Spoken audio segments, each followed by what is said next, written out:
Welcome to the world of Dreamside Traveler. Here, beneath the soothing sound of gentle rain, we journey through time and space, uncovering the mysteries of the past and diving into the most captivating pages of human history. This place is created for those who love exploring the world in the quiet of evening, for those who value peace while yearning to discover something new before sleep. If you enjoy what you're hearing, please give this video a like. It helps other people find our stories. Help us reach our first 1,000 subscribers in our club of nighttime history lovers. And the Dreamside Traveler channel will become your faithful guide to sleep. We're constantly adding new stories for your peaceful evenings. And if you have ideas about which historical topics interest you, or simply want to share your thoughts, leave comments below the video. I'm genuinely curious to know what inspires you. Now close your eyes. Feel this gentle rain outside your window. Allow yourself to relax. Our journey begins right now. The first light of dawn barely touched the horizon when the hollow tolling of a bell echoed through the valley of Glenwarren. Nestled between forested hills and whispering brooks, the village of Windermere slowly stirred under a blanket of morning mist. In a modest timber cottage that leaned slightly with age, 16-year-old Elric woke, not to the call of birds, but to the persistent cold nudging through cracks in the wall. He lay curled on a straw mattress stuffed with heather, wrapped in a coarse woolen blanket stitched by his elder sister, Usold. The stone hearth was dark, the embers long since died during the night. Elric's breath fogged in the chill air as he sat up, wincing as the stiffness of sleep left his limbs. The smell of dried moss, smoke, and sheep dung lingered, an ordinary perfume of daily life. There was no privacy, no bedroom door, no solitude. The entire family, his mother Alana, Usold, and little Bram, barely 5, shared the one-room dwelling. Their father had died 2 winters past, lost to a fever that swept through the region like a scythe through wheat. Since then, Alana kept the household by mending clothes for the Reeves family and offering herbal remedies to those who couldn't pay the village apothecary. Elric, came his mother's quiet voice. Fetch water before the sun touches the oaks. With a groan, he pulled on his wool trousers and linen tunic, now patched so many times it resembled a quilt more than clothing.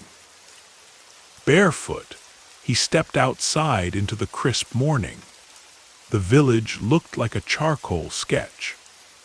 Pale smoke rising from chimneys, silhouettes of hens scratching at frozen ground, old Cedric hobbling toward the chapel with a crooked walking stick. The well stood in the center of Windermere, beside the communal bread oven and the old yew tree. Elric hoisted the iron bucket, groaning under its weight. The water was shockingly cold, biting through the wooden pail as it sloshed against his legs. Back home, Alana had stirred the fire to life and was boiling barley in a clay pot. Usold was sewing by the window, her nimble fingers dancing through a torn sleeve. Bram clutched his wooden ram toy, carved from driftwood by Elric last Yule. Their home might have been meager, but it was full of effort. Every thread, every log, every bite of bread was the product of daily survival. Elric, Alana said, handing him a crust of yesterday's bread. We'll need more firewood by noon. He nodded, chewing slowly. The bread was dry and hard, but it was warm in the hearth-room, and the stew promised by evening would be better. Today, like every day, would be long. But this was life shaped by duty, thick with routine, and softened by the moments they shared under that thatched roof. As he stood, stretching his arms toward the rising sun now gilding the tops of the trees, Elric felt it again, that quiet yearning, a hunger for something beyond the valley's edge. Not escape, but understanding. The kind of hunger that starts when a young man first asks, "What else might the world hold?" He didn't have an answer yet, but the day had only just begun.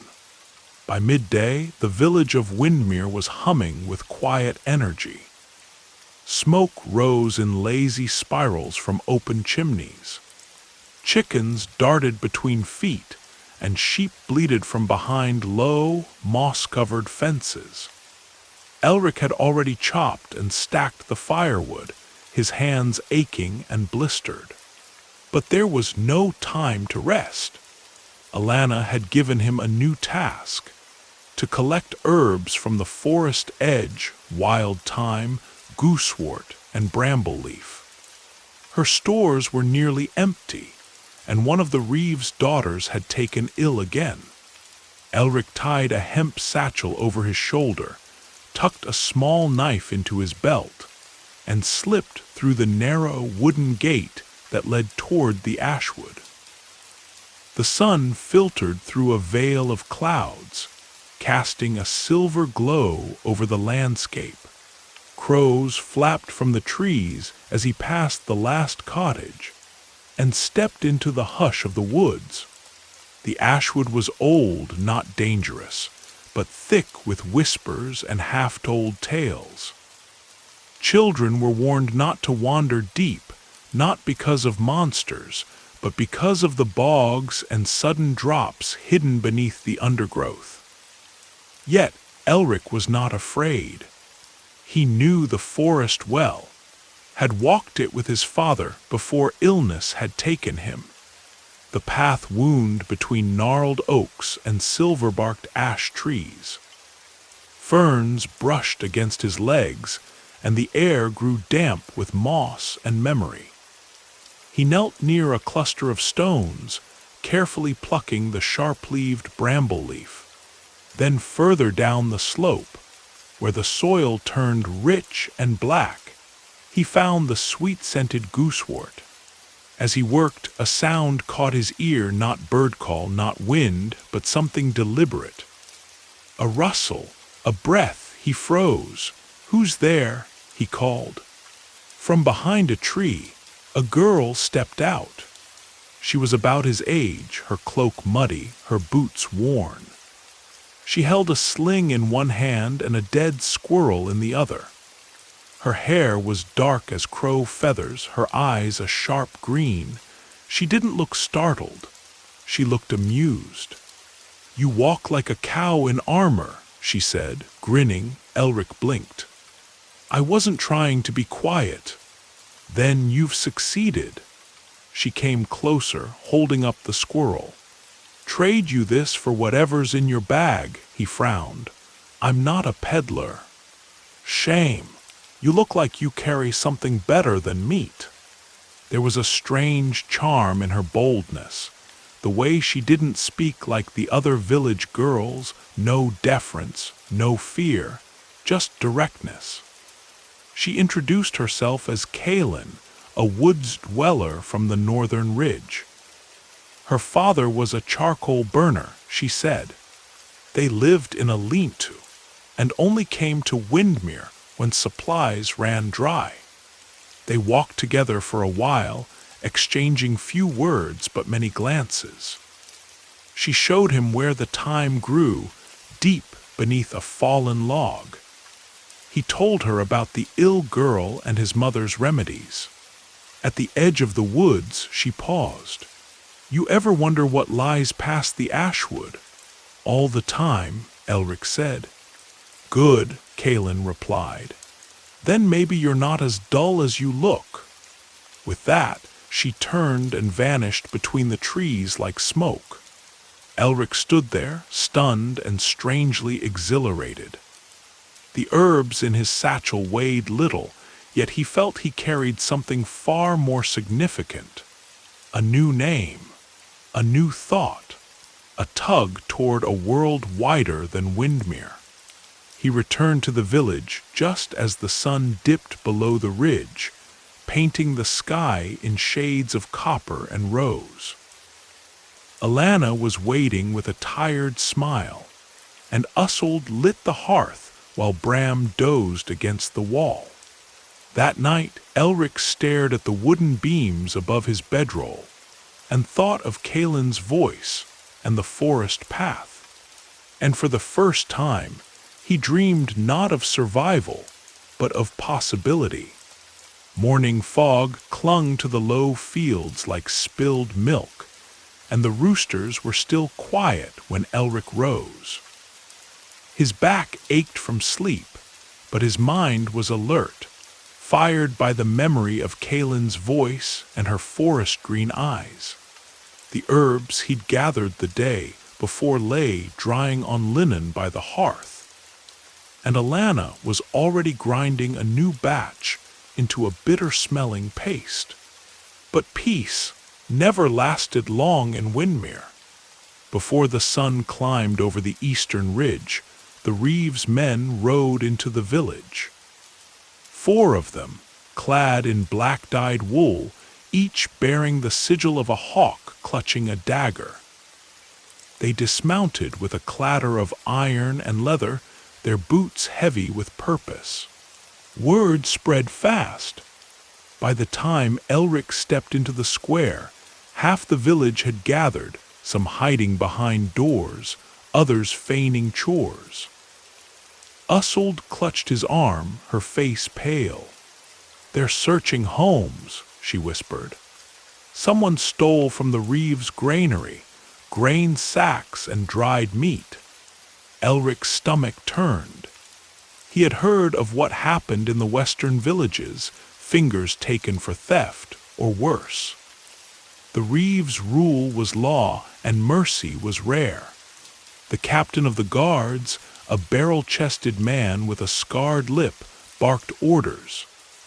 "We know it was someone here." The tracks led straight to Windmere. They started with the smithy, then the baker, then Alana's cottage. Inside, they overturned chairs and scattered dried roots, ignoring Alana's protests. Elric stood rigid, fists clenched, until one of the soldiers lifted the drying satchel.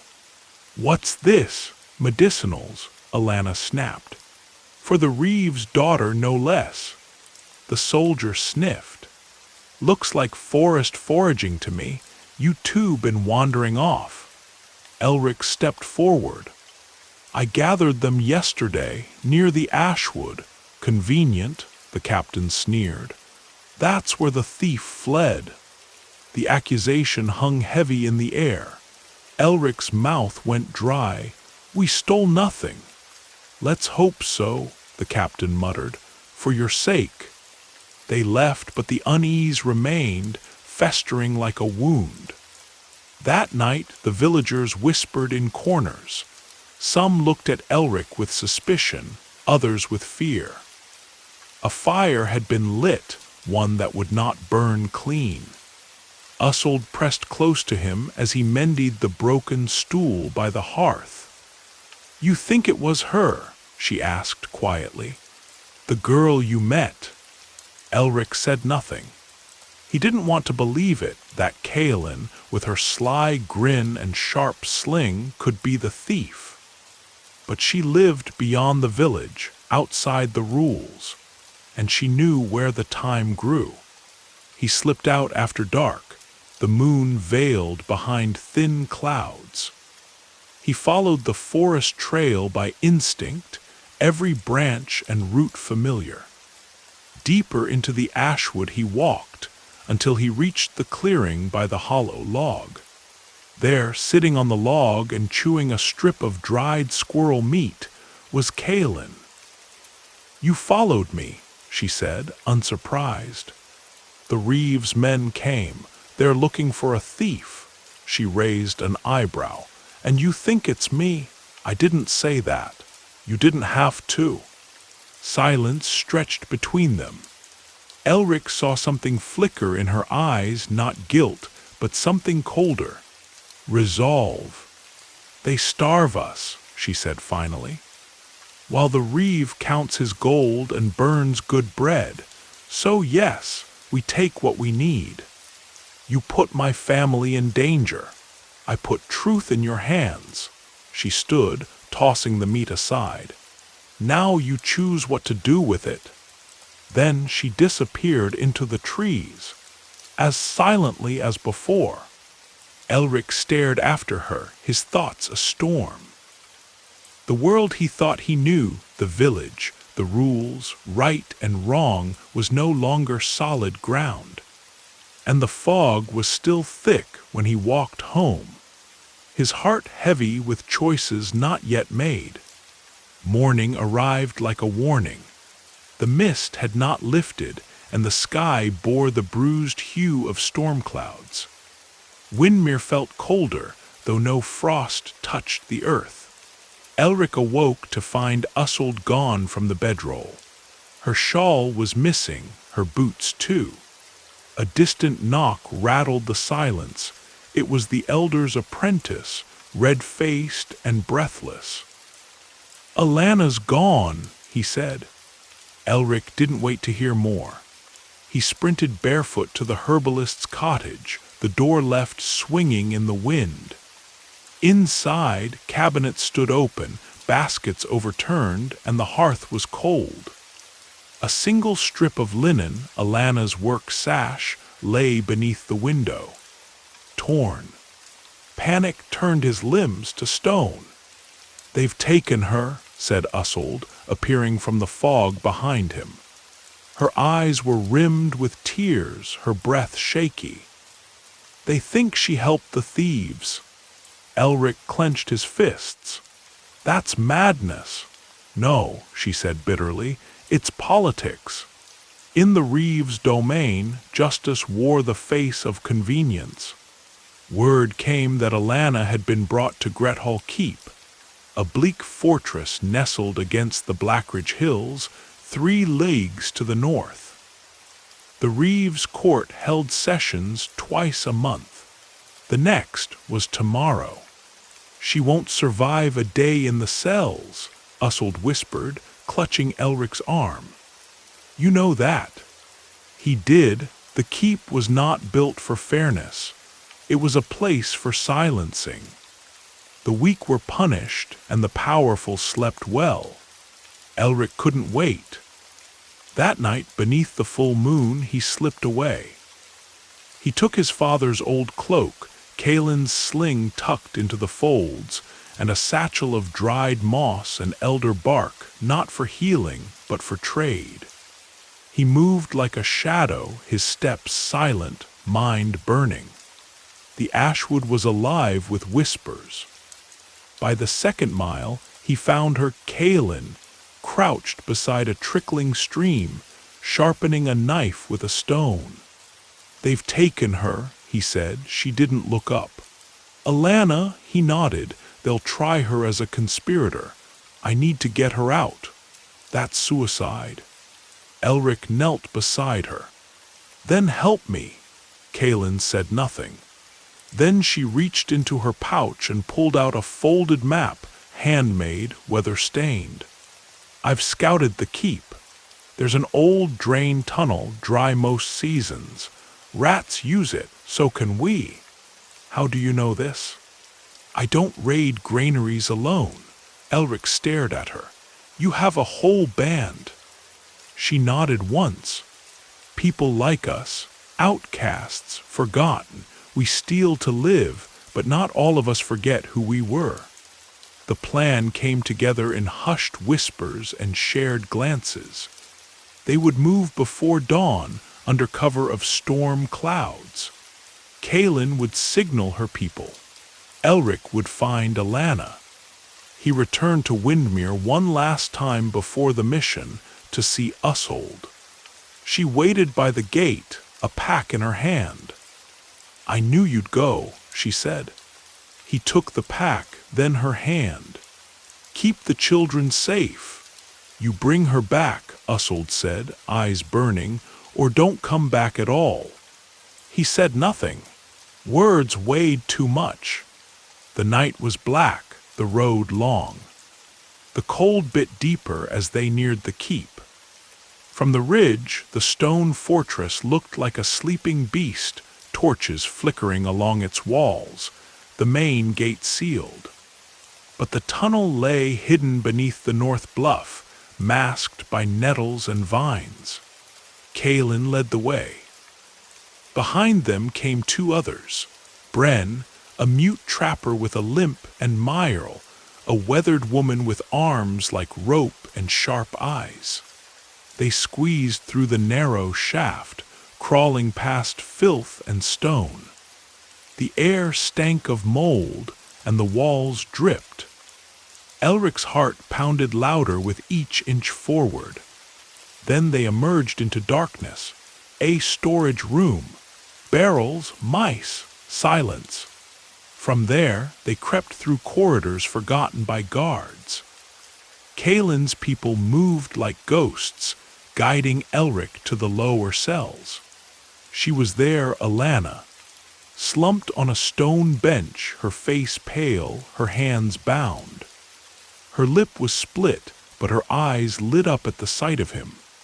"Elric," she croaked. He rushed to her, slicing the rope with Kaelin's knife. But the noise had drawn ears. A shout rang out, then steel unsheathed. Torches approached. They ran. Through tunnels, halls, and crumbling passages, chased by yells and footfalls. Myrl stayed behind to block the guards, and her scream echoed once, sharp and final. When they reached the outer wall, Bren motioned them toward a rope. Elric hauled Alanna up as arrows whistled past. Kaelin fired stones with uncanny aim, knocking helmets from heads. They didn't stop until the forest swallowed them whole. When they finally collapsed in the mossy clearing beneath the ashwood canopy, Alanna wept. Elric held her close. Kaelin stood guard, her eyes scanning the trees. "We'll need to disappear," she said. "The Reeve won't forget this." "I don't care," Elric whispered. "We're free." But freedom, he would soon learn, was a price still unpaid. The ashwood rustled with tension. Elric, Kaelin, and Alanna, cloaked in the gray before dawn, moved through the thickets, the trees whispering warnings with every gust. Behind them, Windmere was no longer a sanctuary. It was a trap waiting to spring. They couldn't go back. The others regrouped at a clearing by the river. Only 4 remained of the band that had dared the keep. Myrl was gone. Bren nursed a deep cut, silent as ever, while Kaelin kept glancing over her shoulder. Alanna hadn't spoken much since the escape. Her voice, once vibrant with laughter and teasing scolds, was quiet now, raw, hollow. Whatever they had done to her in the dungeon had broken something, and Elric felt it like a weight in his chest. Kaelin spread the map over a flat stone. "We head west, through the Wold Downs. There's a trader's path, long disused, but it leads to Meerholt. No patrols there." "Meerholt?" Elric frowned. "That's days away." "And your Reeve will have riders on every road by noon," she replied. "We vanish or we hang. Ushold would be left behind. The children, Windmere, Elric's whole life was dissolving into ash." They moved quickly, their pace pressed by fear. The wold downs greeted them with barren hills and sky as wide as sorrow. There were no trees, only wind and stone, and the horizon offered little comfort. Food ran short. Alana's fever grew. By the third day, she could barely walk. Elric carried her when she couldn't stand, his arms aching, but he would not put her down.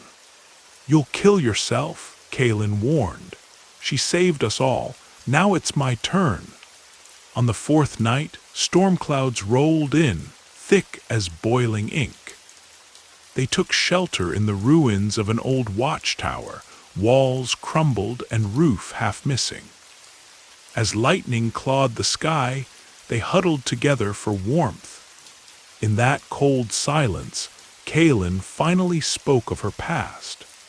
How she was once a Reeve's daughter, cast out when she refused to marry a man 3 times her age. How she'd lived among outlaws, then turned outlaw herself. How she learned to shoot before she learned to read. "I never trusted anyone again," she said, "until you came." Elric looked at her. "Why me?" "Because you run toward fire, not away from it."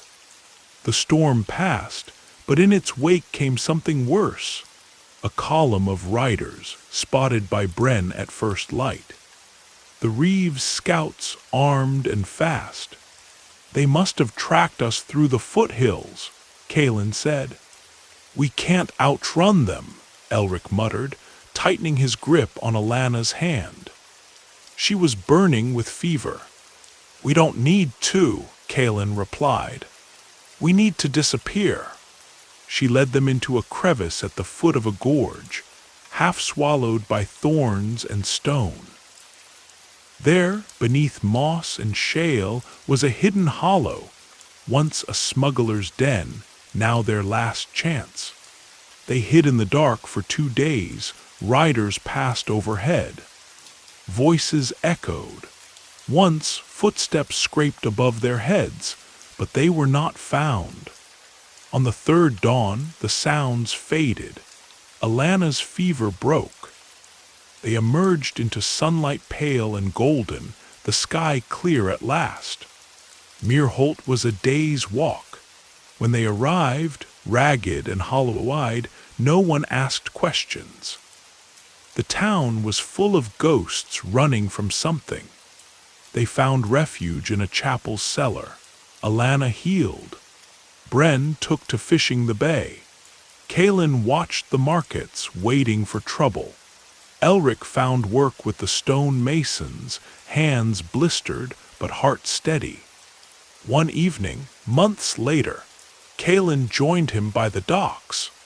"There's talk of a ship," she said, "sailing east, past the Isles, no Reeves, no laws, just sea and sky." Elric stared out over the waves. "And what would we do there? Start over?" He nodded slowly. "Then let's go." That night, beneath a blood-orange moon, they boarded the ship with only what they could carry. Alana's hand in his. Kaelin's eyes on the stars. Windmere was behind them.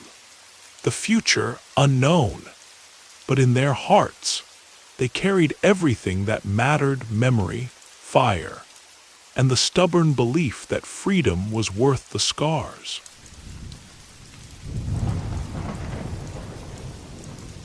In a small village tucked away in the rolling hills of medieval England, life was a daily struggle. Among the many challenges faced by the villagers, one of the most uncomfortable was the lack of proper sanitation. There were no private toilets in homes. Instead, people often relied on simple holes dug in the ground just outside their cottages. Or, for those who could afford a bit more, small wooden outhouses perched precariously over a pit. Elinor, a young woman of 20, was well aware of the daily discomfort. Her tiny home shared a single chamber with her family, and the idea of a private bathroom was unheard of. Each morning, she had to step outside to a communal area where several neighbors gathered near a trough used for waste. The smell was pungent and often unbearable, especially in the hot summer months. Waste disposal was crude at best. People would toss chamber pots out the windows onto the muddy streets below, which made walking through the village a risky business. A wrong step could mean stepping in something foul. The muddy paths were slick and stinky, especially after rains washed the waste into open ditches running alongside homes. Hygiene was minimal. Without clean water or soap, washing was a rare luxury. People used rough cloths or even moss to wipe themselves, and diseases spread quickly in the crowded, unsanitary conditions. Elinor often worried about her younger siblings, knowing that sickness could claim them without warning. Despite all this, life went on. The villagers adapted to their conditions with grim humor and a fierce sense of community. They told stories while waiting in line for the few public latrines, which were little more than wooden benches with holes carved out, set above open pits. These public toilets were usually located near the market square or by the church, places bustling with people. Yet even here, privacy was minimal. Friends chatted freely while doing their business, and children sometimes played nearby, unbothered by the smells or sights. It was simply part of life, awkward, smelly, and unavoidable. Beyond Elinor's home, the village's public latrines were a gathering place with a reputation. These facilities were simple wooden huts, raised slightly above the ground, built around a deep pit meant to collect waste. Most villagers knew that these pits were rarely emptied, and when they were, the job fell to a group of men called night soil collectors. A dirty, smelly task no one envied. The latrines were usually located near the bustling marketplace or close to the parish church, so the smell often drifted over the town square, especially in warm weather. Yet, despite the foul odor, people braved the discomfort because privacy and sanitation at home were even worse. Gerald, an old man with a stooped back and a sharp wit, often sat by the latrines, telling stories to those waiting. He joked about the secret meetings held inside these wooden walls and how the latrines were a better place for gossip than the tavern. His laughter echoed as he described how rats would dart beneath the floorboards and sometimes nibble on careless feet. Not far from the latrines, a narrow trench collected runoff from the waste pits and the muddy streets. During rains, this trench overflowed, flooding the village pathways with a mixture of water, mud, and human waste. Children, barefoot and unaware of the dangers, splashed and played in the muck, their laughter a strange contrast to the grim reality of disease lurking in the filth. Hygiene was a rare consideration. Without soap or clean water, people relied on cold streams or wells for washing, but these were often contaminated. Bathing was reserved for special occasions or the wealthiest few who could afford it. The majority lived with the constant threat of illness, caused by contaminated water and poor sanitation. Elinor watched the village's rhythm every day. The ritual visits to the latrines, the exchange of news and jokes, the careful avoidance of certain muddy patches. She knew this was their normal, a harsh reality, yet one that bound the community together in a shared struggle. Far from the muddy village latrines, high atop the stone walls of Blackthorn Keep, life in the Lord's castle offered a very different, though not necessarily cleaner, bathroom experience. Sir Aldrich, the castle's steward, oversaw the daily workings of this massive fortress, including its unique waste disposal system. Inside the grand halls, there were no toilets as we know them today. Instead, chamber pots, large ceramic bowls, served as the only means for nobles and servants alike to relieve themselves during the long hours spent indoors. These pots, often ornately decorated for the Lord's family, were emptied by servants who silently carried them down winding stone staircases to the castle's cesspit. The cesspit was a deep hole dug outside the castle walls, designed to collect waste, but it was far from hygienic. Overflow and bad odors often plagued the castle grounds, especially in the hot summer months. Sometimes, when the pit became too full, the waste would spill into the moat, much to the disgust of the guards and animals nearby. Lady Matilda, the Lord's wife, kept a small private chamber pot in her bedchamber. Despite its intended privacy, servants often whispered about her struggles to keep it clean, especially during winter when freezing temperatures made emptying it a miserable chore. The cold stone floors and drafty rooms did little to ease the discomfort of daily life. In the servants' quarters, conditions were even harsher. They shared a common latrine, little more than a wooden bench with holes placed above a deep drop leading to the outer yard. The noises and smells were constant reminders of their lowly status, and privacy was practically non-existent. Despite this, the servants found small moments to bond, sharing jokes and stories in the dark corners of the latrine, forging friendships amid the hardship. The castle's bathroom customs revealed much about the stark differences between the lives of nobles and commoners. Yet all were bound by the same basic human needs and the challenge of living without modern sanitation. Each day was a struggle to maintain dignity in the face of overwhelming discomfort. In the bustling town of Winthorne, where cobblestone streets twisted between timber-framed houses, the public bathroom was a place of necessity and chaos.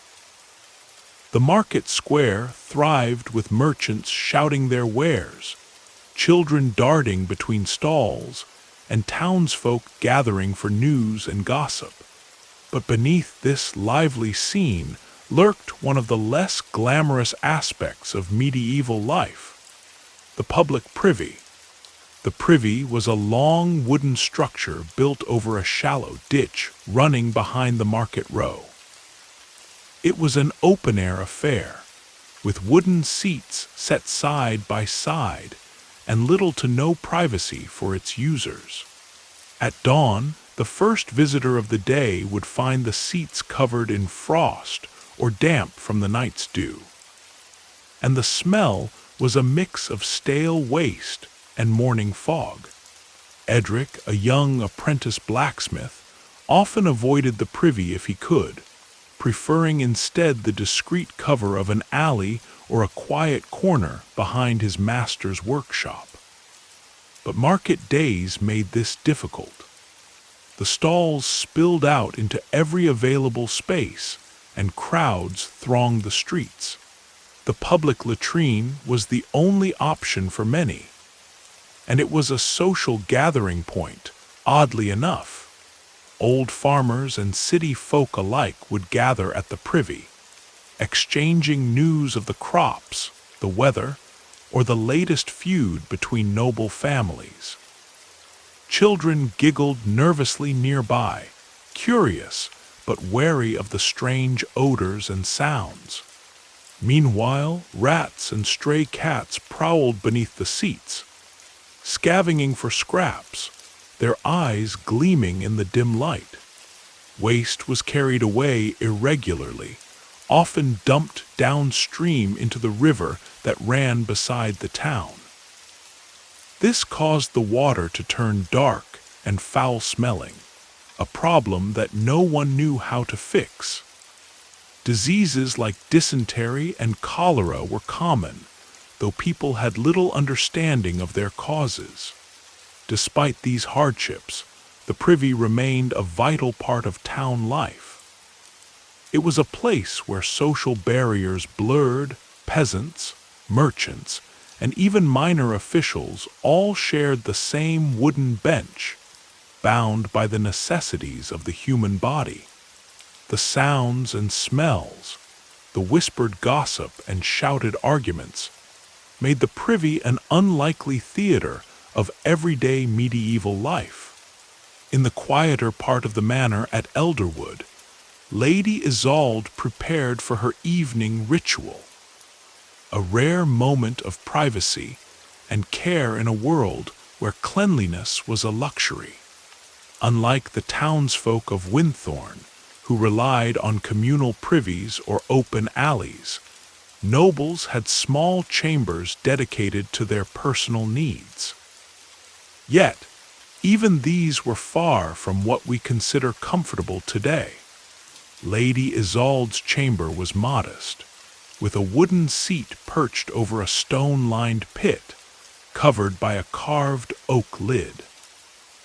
Servants emptied the pit only when the lords were away on long journeys, often covering the task with whispered prayers and discreet glances. The air was heavy and stale, permeated with the faintest hint of lavender, her favorite scent, used to mask the natural odors. Bathing was an infrequent luxury. Once a week, Lady Isolde would bathe in a large copper basin warmed by the fire, using scented herbs like rosemary and mint. The water was quickly dirty, and soap was a precious commodity made from animal fat and ashes. Afterward, a servant would dry her with linen cloths and carefully braid her hair to keep it clean longer. Despite the effort, hygiene standards were low. Teeth were rarely brushed. People relied on rinsing their mouths with water or wine to freshen breath. Nails were cut with small knives, and lice infestations were common, a constant battle for everyone, rich or poor. Disposal of waste from private chambers was a secretive and often unpleasant affair. When pits filled, they were emptied into nearby cesspits or sometimes simply dumped outside the manor walls, attracting flies and rats. These pests were unwelcome guests that spread disease and discomfort. Yet Lady Isolde, like many nobles, believed that maintaining even a small measure of cleanliness was a sign of status and dignity. She took pride in her rare bath, the fresh linens, and the fragrant oils. It was a brief rebellion against the harsh realities outside her walls, a glimpse of comfort in a world dominated by hardship and filth. As the night fell over Elderwood, the manor settled into silence. The humble privies and ritual baths may have been worlds apart from the grand halls, but they were a crucial part of medieval life. The quiet, hidden spaces where the most basic human needs met the limits of knowledge and technology.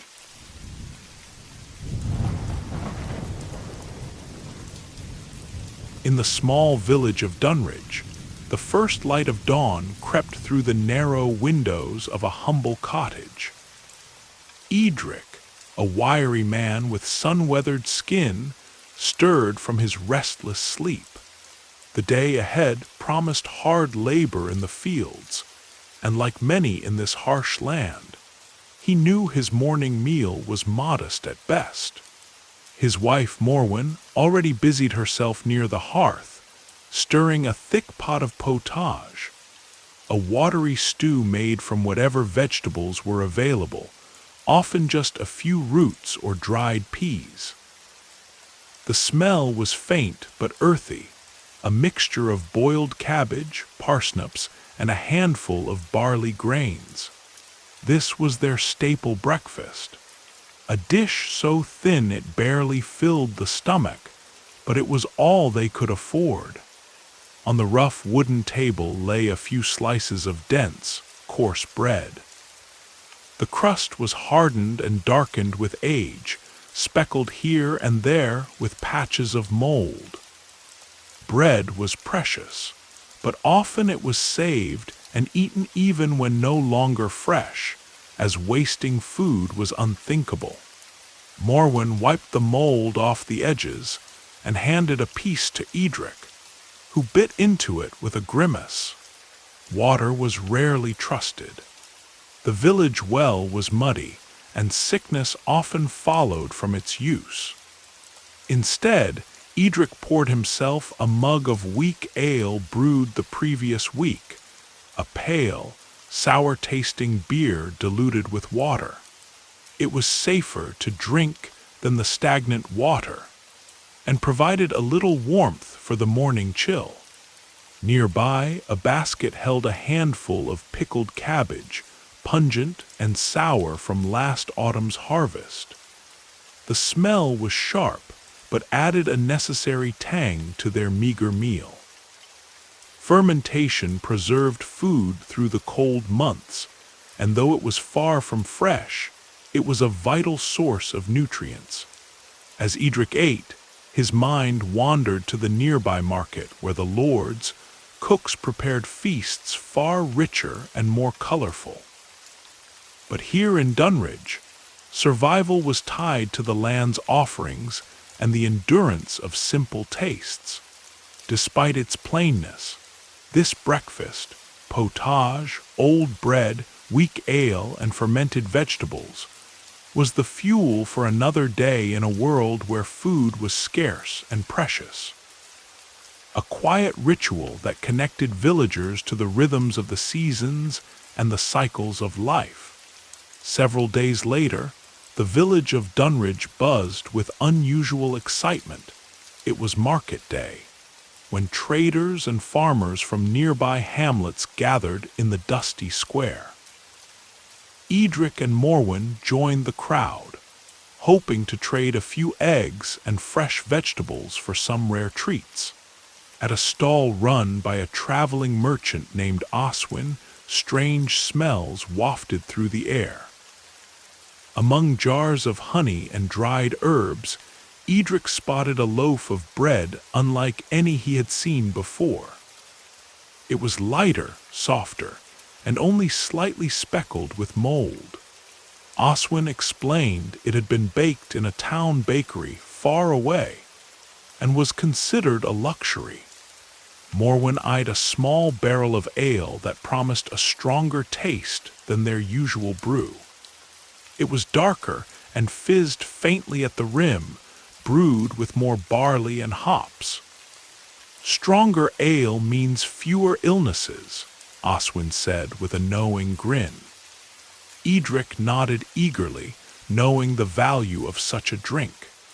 Near the merchant's stall, a few barrels of pickled vegetables were displayed. Not only cabbage, but also turnips and even wild garlic.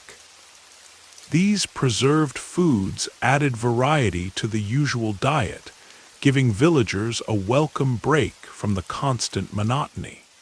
Yet despite the market's abundance, many villagers traded cautiously.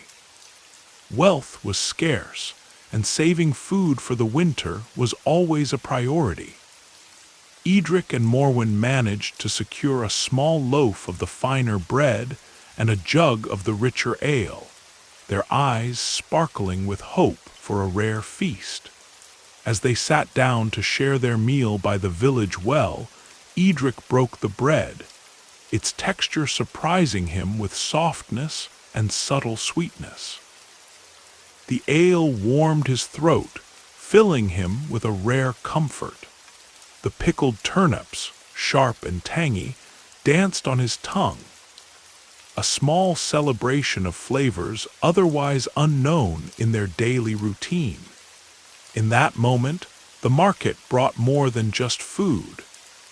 It offered a glimpse of a world beyond Dunwich, where taste and plenty were not distant dreams but attainable joys.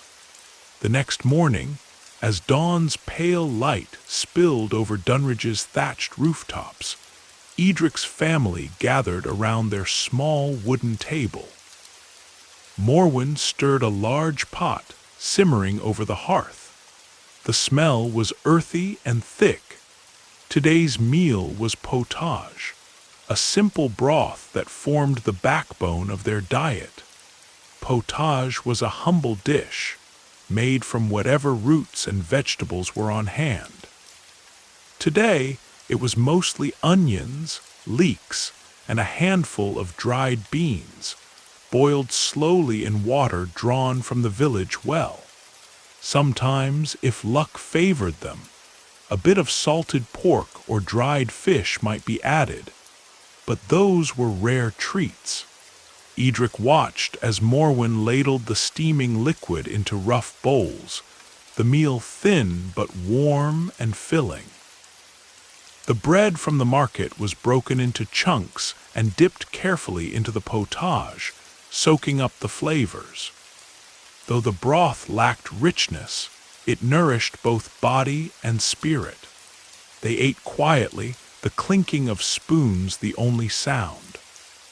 Outside, roosters crowed and village life began anew, but inside, the potage connected them, a ritual of survival in a world where feasts were few. Sometimes the bread had spots of mold, and the ale they drank was weak and sour. Still, it was safer than water, which often carried sickness. Potage, though plain, was a comfort, a reminder that even the simplest food could sustain a family through hardship. For Edric, potage was more than a meal. It was a symbol of endurance and hope, the quiet strength of everyday life in medieval times. As the days passed in Dunwich, the realities of medieval food grew sharper. Edric's family often found their bread far from fresh. The loaves were baked once a week in the communal oven, hard and dense by the time they reached the table. Sometimes, tiny green and white patches of mold crept across the crust, proof of the bread's slow decay in the damp, cool corners of their small home. Morwen would carefully cut away the worst spots, knowing that wasting food was a risk they could ill afford. Bread was precious, and even the moldy parts were eaten if nothing better was available. It was the staple, carbohydrates for energy, but with none of the flavor or softness we expect today. To wash down the coarse bread and thin potage, the villagers drank ale, a weak, sour brew known as small beer. Unlike water, which was often contaminated and dangerous, this ale was boiled during brewing, making it safer to drink. It was low in alcohol but filled the belly and quenched thirst. The taste was sharp and sour, far from the smooth beers we know today, but it was a daily necessity. Occasionally, fermented cabbage, known as sauerkraut or simply pickled greens, appeared on their plates. The smell was strong, pungent, and sometimes unbearable to outsiders, but it provided vital vitamins during the harsh months when fresh vegetables were scarce. These sour, fermented foods were essential for preventing scurvy and other diseases, even if their flavor repelled some. Edric learned to accept the strange tastes and textures as part of life. The meals were not about pleasure. They were about survival, about making the most of what the land and the season could offer. Despite the harshness of their food, the people of Dunridge greeted each morning with quiet resilience. Edric's mother, Alice, would rise before dawn, lighting a small fire to warm the pot where the day's potage, a watery stew of barley, onions, and root vegetables, would simmer slowly. The smell of boiling broth filled the tiny cottage, offering a faint comfort against the cold morning air. The potage was simple, lacking the richness or spice of noble feasts, but it provided warmth and some nourishment.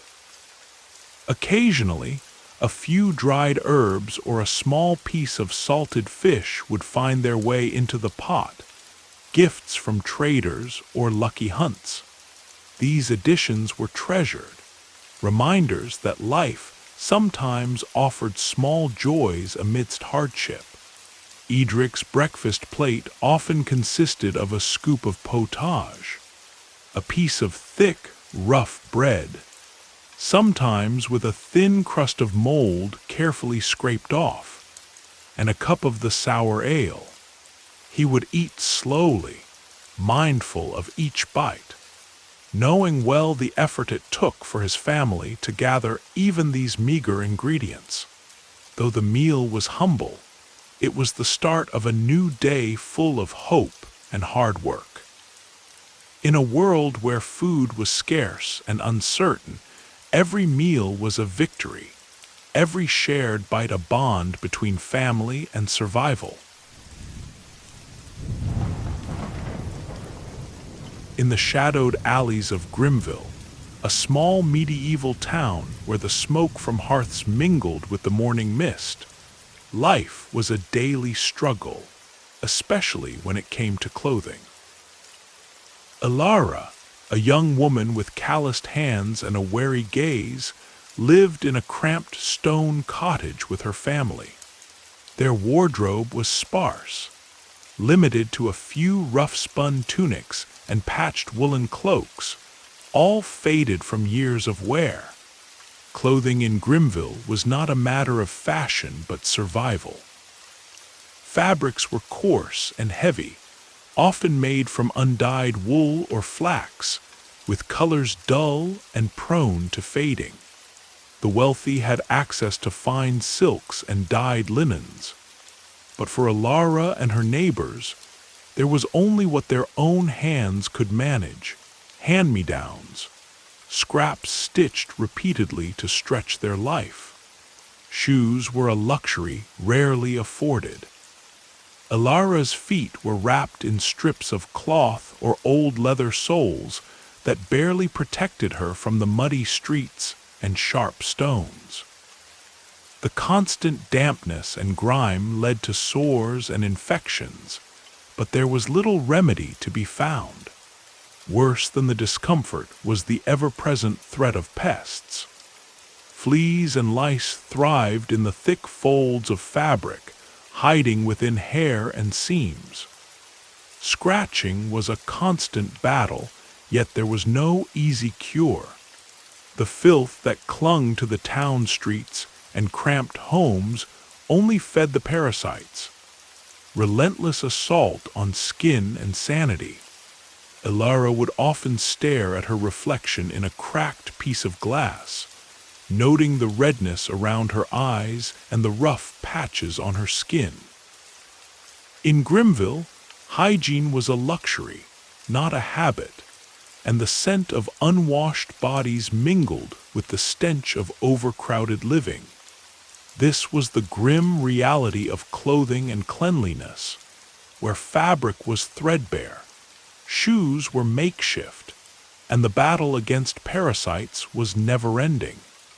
Days in Grimville bled into one another under the heavy fog of dirt and neglect. Ilara's routine began before dawn, with the bitter chill seeping through her thin garments. Bathing was a rare event, only when the river was kind, and even then, it was a brief, cold plunge that did little to wash away the grime accumulated from endless work and the crowded, filthy streets. The concept of cleanliness as we know it today was foreign here. Soap was scarce and costly, often made from animal fat mixed with ashes. Most families like Ilara's simply wiped their faces with damp cloths, unable to afford proper washing. Clothes, once soiled, were left to smell and rot until they could be patched or discarded. Ilara dreaded the morning as she prepared to leave her home. The chill of the stone floor seeped through her thin leather slippers, cracking her already rough skin. The woolen cloak around her shoulders was stiff with dirt, and she knew the constant scratching from lice was waiting beneath the tangled strands of her hair. The neighbors whispered of smell sickness, a condition where uncleanliness bred fevers and infections. Yet, with no clean water and no proper hygiene, few could avoid it. Even the town's priest barely escaped, his thick robes no less infested than those of the common folk. Foot traffic on the muddy streets stirred dust and waste from open gutters.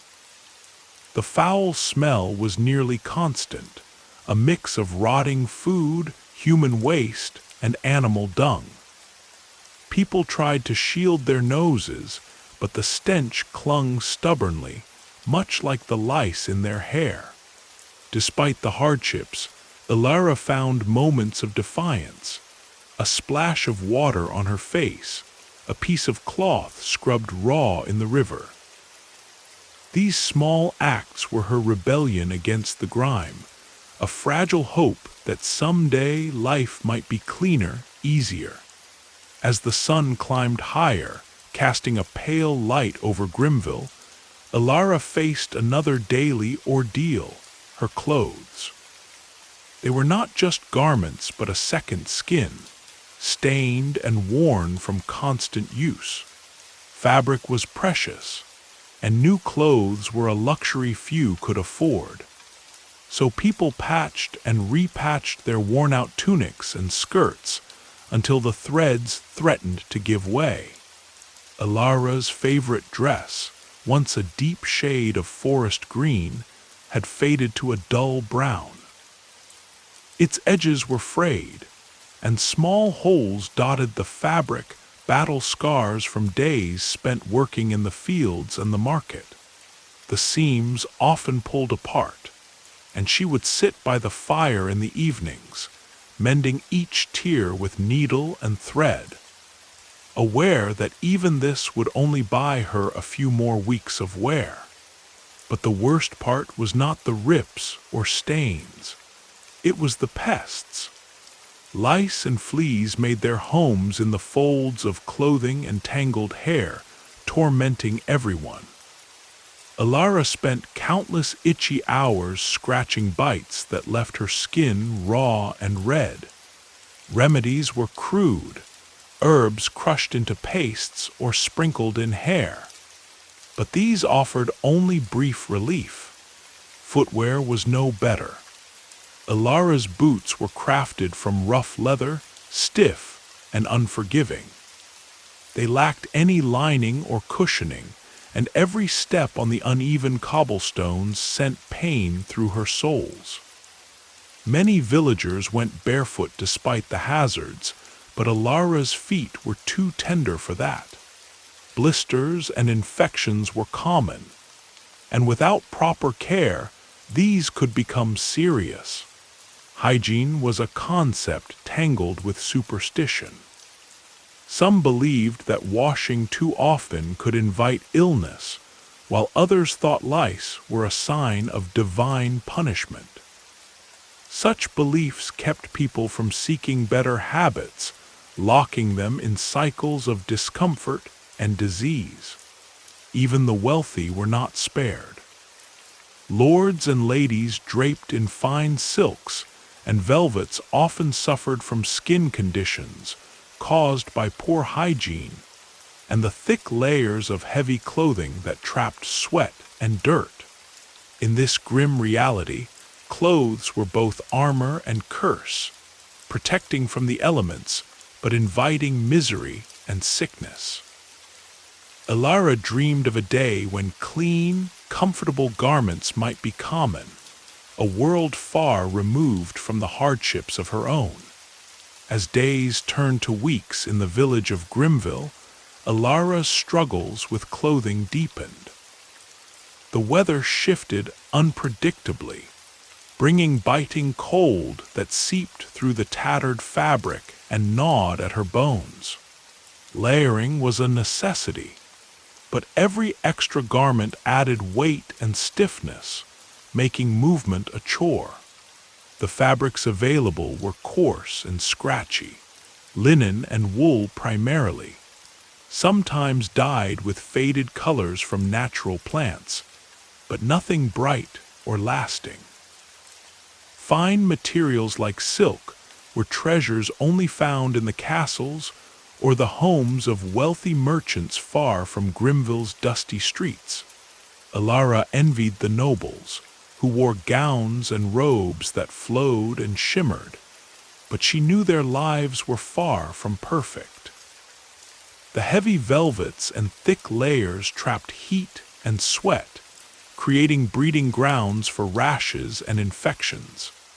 Without modern washing or even frequent bathing, their skin often bore the scars of irritation and itching. Shoes, or rather boots, continued to torment the villagers. Ilara's friend Tomas had recently developed painful sores on his heels, aggravated by the hard leather boots he wore daily for work. He complained bitterly, but the choice was simple: either suffer the pain or risk injury walking barefoot on sharp stones and muddy paths. Worse yet was the ever-present threat of lice and fleas, which infested clothes and bedding alike. Ilara's younger brother, Joran, often woke scratching and restless, his skin covered in small red marks. Remedies were limited to smearing greasy salves made from animal fats mixed with herbs, messy, and only temporarily effective. Despite these hardships, the people of Grimville adapted with grim resilience. Clothes were patched and layered, ashes and herbs sprinkled to deter pests, bare feet toughened by constant exposure to the elements. It was a life full of discomfort, but it was the only one they knew. At night, as Ilara prepared her modest bed by the hearth, she longed for a future where fabrics were soft and clean, where hygiene was not a daily battle but a simple part of life. Until then, the weight of her clothes and the burdens they carried remained a constant reminder of the harsh world she lived in. The sun rose over Grimville, casting a pale light on the worn cobblestones and weathered timber houses.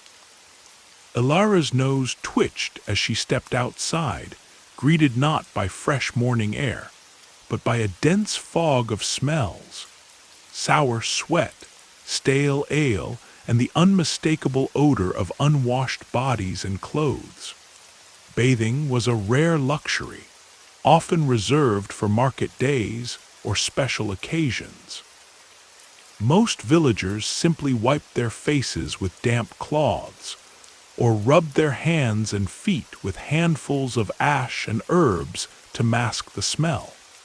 The river, once a place for cleansing, was too precious for drinking water to be used frivolously. Ilara remembered when she was younger how her grandmother told stories of faraway lands where people washed every day and wore fresh clothes. It seemed like a dream. Here, clothing was rarely changed and seldom cleaned properly, too costly and time-consuming. This meant layers of grime and sweat accumulated, creating an invisible armor of filth that invited lice and skin diseases. Shoes were seldom cleaned, and dirt and mud hardened into cracks where fleas and ticks hid, biting without mercy. Ilara often found small creatures crawling on her arms or in her hair, sending chills down her spine. Despite these harsh realities, the villagers carried on. They laughed, worked, loved, and dreamed beneath the grime and hardship. Their world was rough, the stench and discomfort a constant companion, but so was their stubborn spirit. Ilara gazed toward the horizon, wondering if one day the world would find ways to live cleaner, freer, healthier lives. Until then, the scent of their struggles lingered in every breath, a silent testimony to a time when hygiene was a luxury few could afford.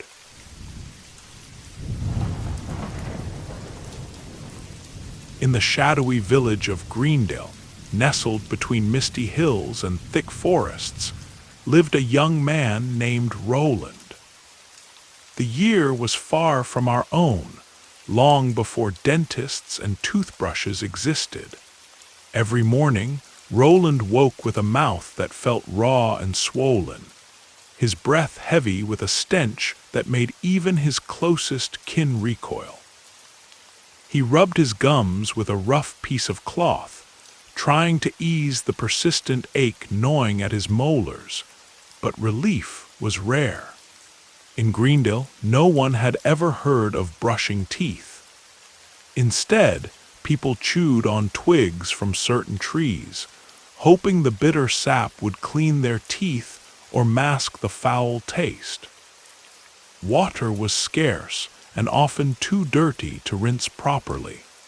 People believed that herbs like sage or mint might help, so they ground leaves into crude pastes, rubbing them onto their teeth with their fingers or cloth. But these efforts were more ritual than cure. Roland's teeth were pocked with black holes, cavities that caused sharp, stabbing pain whenever he bit into the hard rye bread or tough salted meat. The village healer, Old Melees, whispered of tooth worms, tiny creatures gnawing inside the gums. The truth was far worse. Decay and infection eating away silently.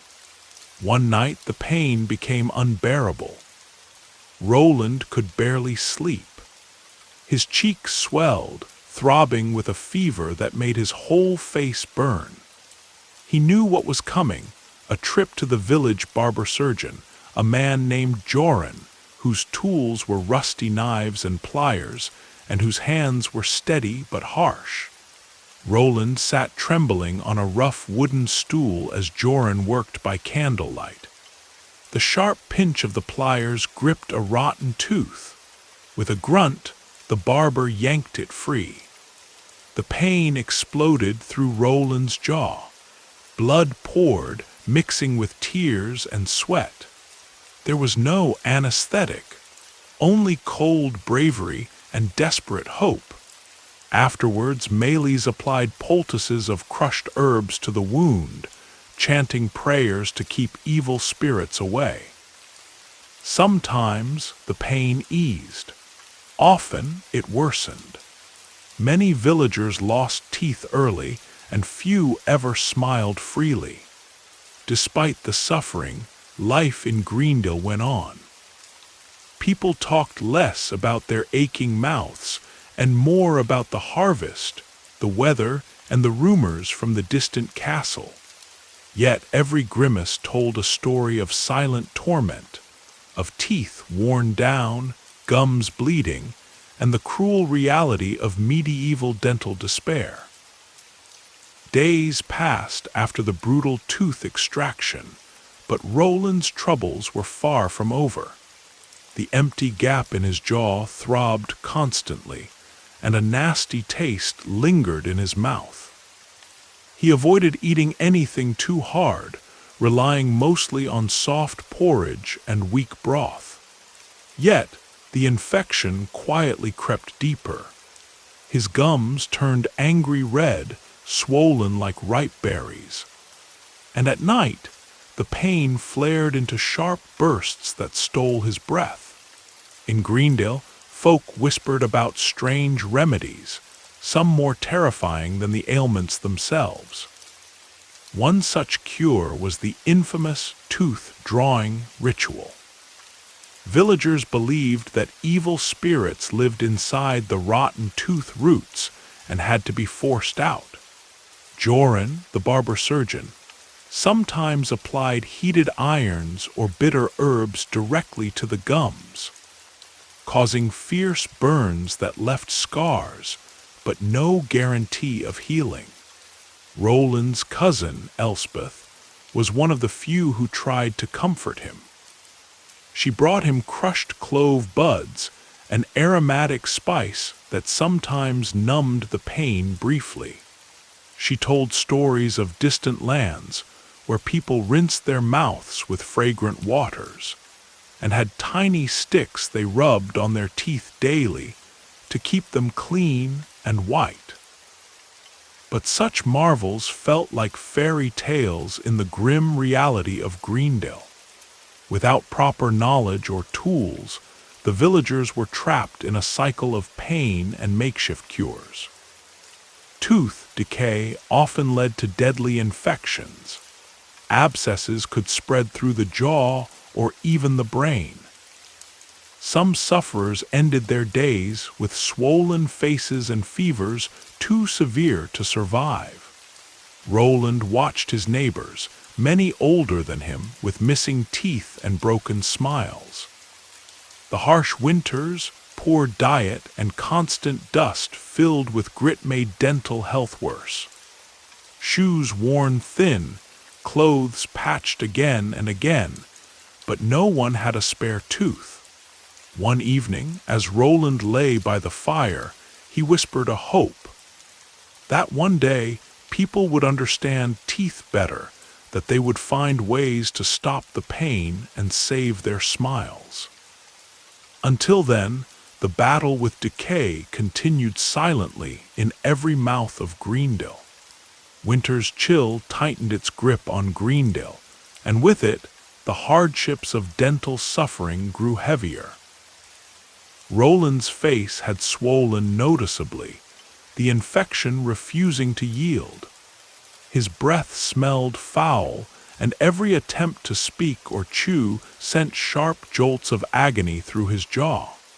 The villagers started avoiding him, whispering about the curse of bad teeth and the danger of catching illness through close contact.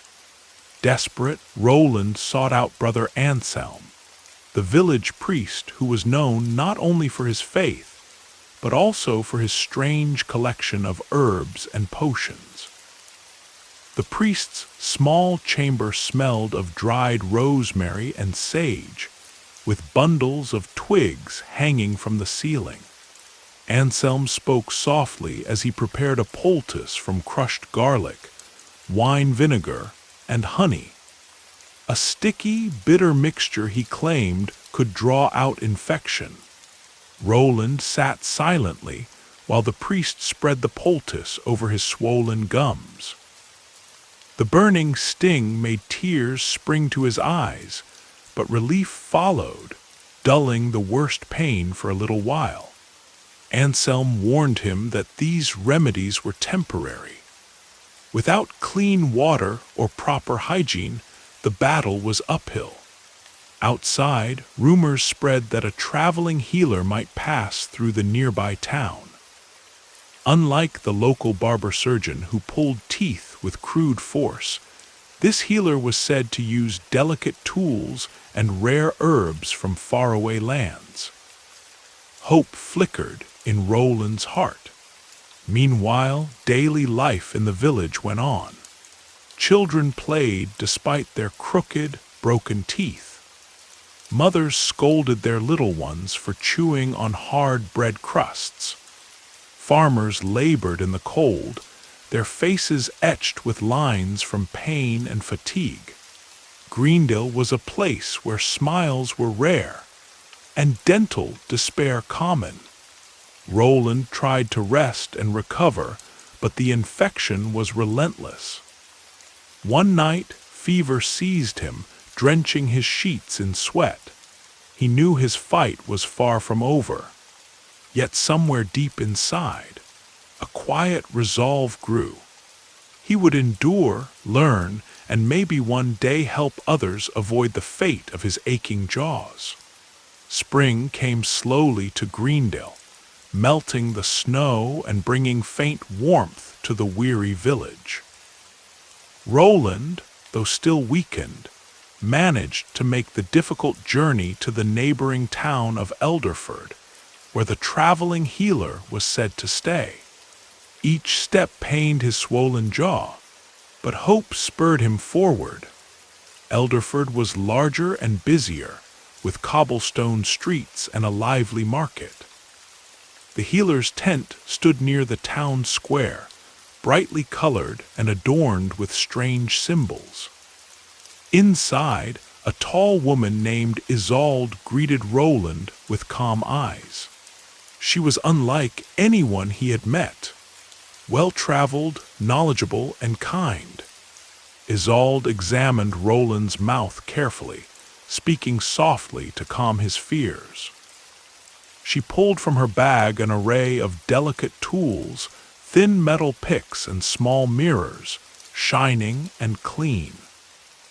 Her fingers moved skillfully as she removed bits of decayed teeth and cleaned the infected gums.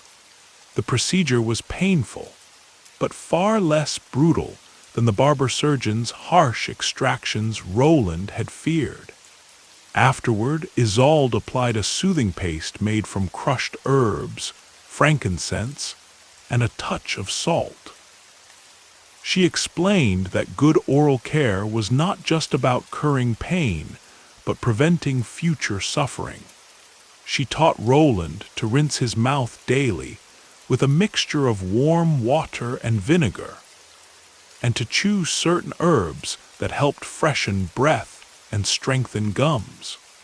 Roland stayed with Isolde for several days, learning about tooth care and the importance of cleanliness. He marveled at how small changes, simple rinses and herbal treatments could make such a difference. When he finally returned to Greendale, his smile was still imperfect, but the pain was greatly reduced and his spirits lifted. Back home, Roland began sharing what he had learned. He spoke at the village gathering, demonstrating the rinses and encouraging neighbors to pay attention to their teeth. Though skeptical at first, many tried his methods and found relief. Word spread slowly but surely. Yet challenges remained. Clean water was scarce, lice and parasites still plagued many, and the dark shadow of ignorance loomed over the village's hygiene habits. Still, the spark of change had been lit.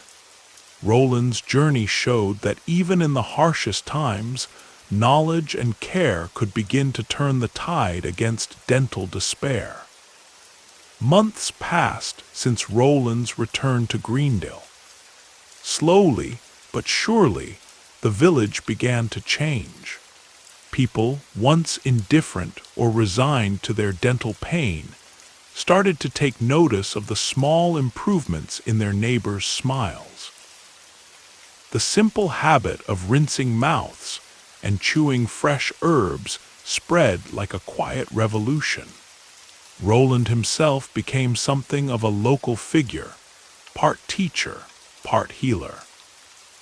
He gathered villagers beneath the large oak tree by the square, where he demonstrated tooth-cleaning rituals and shared stories about the importance of caring for one's teeth. Children watched wide-eyed as he explained how decay and infection could steal their bright smiles if they neglected them. Despite these efforts, many still suffered. Poverty meant some could not afford even the herbs Isolde recommended. Others clung to old superstitions, fearing that meddling with teeth might anger spirits or cause curses. Roland patiently answered questions, hoping to ease their fears with knowledge. One grim winter, a terrible tooth infection struck old Marta, a widow known for her stubbornness. Her pain became unbearable, and the village barber surgeon was called once more. Armed with rusty tools and grim determination, he attempted to pull the infected tooth. The crude extraction brought relief, but left Marta weak and feverish, a reminder of how far they still had to go. This tragedy strengthened Roland's resolve. He petitioned the village elders to allocate some grain and resources to buy herbs and simple tools for dental care. Slowly, a communal chest was formed, and supplies began circulating. More villagers started to understand that dental health wasn't just vanity. It was crucial for survival and well-being. By the time spring returned, Greendale was a village transformed in small but meaningful ways. Smiles were no longer hidden in shame. Children laughed without clutching their cheeks. The once terrible dental despair had not vanished completely, but a new hope blossomed, one rooted in learning, community, and the belief that even the smallest care could lead to lasting change. Roland, looking out over the village from the hill, smiled softly. The road ahead was still long, but at last, the people of Greendale had begun to fight back against the pain that had haunted them for generations. Before dawn, the village of Green Hollow was already stirring. A thin mist curled over the patchwork of fields surrounding the small cluster of thatched cottages. In one of these humble homes, Tomas woke with the first pale light.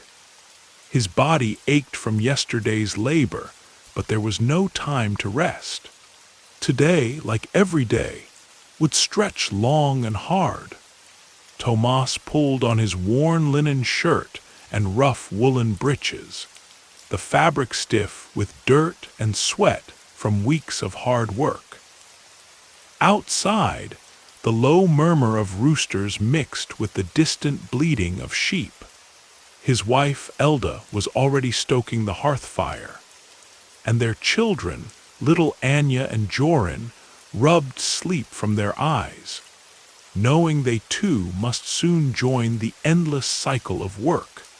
Stepping into the chill morning air, Tomas felt the rough earth beneath his leather boots. The fields awaited, the stubborn soil that had to be plowed, sown, and tended. The village's survival depended on it. Heavy wooden plows pulled by oxen creaked as they were harnessed, and Tomas's strong arms gripped the handles, guiding the beasts through furrows while the children followed, scattering seeds with clumsy but eager hands. The sun climbed higher, its warmth battling the morning chill, yet the work never eased. Tomas's back ached from bending over the furrows. The soil was rocky, forcing him to stop frequently, removing stones that could break the fragile plow or choke the growing crops. Meanwhile, Elda carried water from the well, the wooden bucket swinging at her side. while she hummed a quiet tune, trying to mask the weariness in her voice. Lunch was a brief pause, a handful of coarse bread, some dried cheese, and a sip of weak ale. There was no feast here, only the bare minimum to keep going. The children's faces were smudged with dirt, their small hands raw from work but proud to contribute. Tomas watched them, a bittersweet smile crossing his lips. Their youth was short-lived, replaced too soon by the weight of responsibility. By afternoon, Tomas was already weary, but the animals needed tending. The sheep had to be herded back to their pen, the chickens counted, and the cows milked before nightfall. Each task came with its own risks: sharp thorns, biting insects, even wild animals lurking near the woods. Tomas had heard stories of neighbors injured by a sudden fall or a wayward ox. Yet they had no choice. Rest was a luxury the peasants of Green Hollow could rarely afford. As twilight painted the sky in shades of orange and purple, the village slowed. Sweat-soaked and dirt-streaked, Tomas and his family returned home, their muscles stiff, but their spirits intertwined with the land they worked so hard to sustain. The day's labor would begin again at dawn. There was no end, no escape, only the endless rhythm of toil that shaped their lives. The next morning dawned heavy with gray clouds threatening rain. Tomas rubbed his sore neck and prepared to head out again. But today, the work was not in the fields. Instead, the village's mill wheel needed repair after last week's storm had battered it. Without the mill, the grain could not be ground into flour, and the villagers would face hunger. At the edge of Green Hollow, Tomas met with Herk, the village carpenter. Together, they examined the damaged wooden wheel, splintered and soaked. Tomas fetched heavy tools, hammers, chisels, and wedges, while Herk directed the repairs with patient hands. The task was dangerous. The wheel was tall and slippery, and Tomas had to balance on narrow beams with the rain threatening to soak him through. Meanwhile, Elda kept the children close, tending to the small kitchen garden behind their home. She pulled weeds and carefully harvested a few carrots and onions, hoping the meager yield would supplement their thin meals. The air smelled damp and earthy, and the distant sound of the village blacksmith hammering metal echoed faintly. Back at the mill, Tomas's muscles burned as he pried off broken parts and hammered in new wooden spokes. Each strike required strength and precision, for one false move could send him tumbling down. The risk of injury was ever present. The villagers depended on him, but Tomas could feel the slow erosion of his body with each laborious day. By late afternoon, the rain finally fell in earnest, drenching the village and turning the roads to thick mud. Tomas and Herk hurried to finish the repairs before nightfall, working through chilled fingers and aching joints. When at last the wheel creaked and began to turn again under the flow of the river, relief spread among the men. The mill was saved, at least for now. Returning home soaked and exhausted, Tomas found Elda tending a small fire in the hearth. Their children shivered quietly, wrapped in threadbare blankets. Despite the harsh conditions, the family gathered for a simple meal of porridge and root vegetables. Thankful for another day survived in this relentless cycle of labor and hardship. The sun barely pierced the thick morning mist as Tomas trudged out toward the fields once more.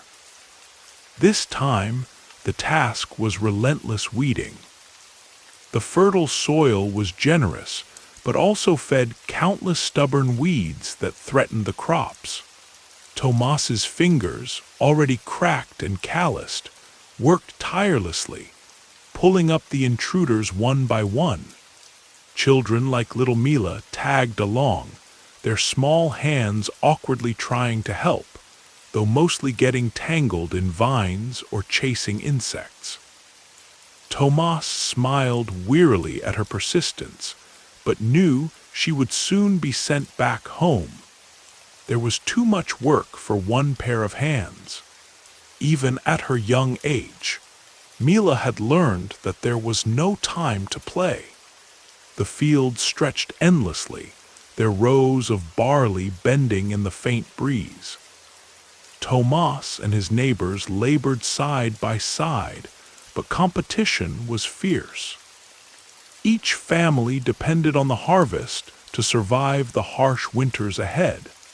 The sun climbed higher, beating down relentlessly. But rest was a luxury no one could afford.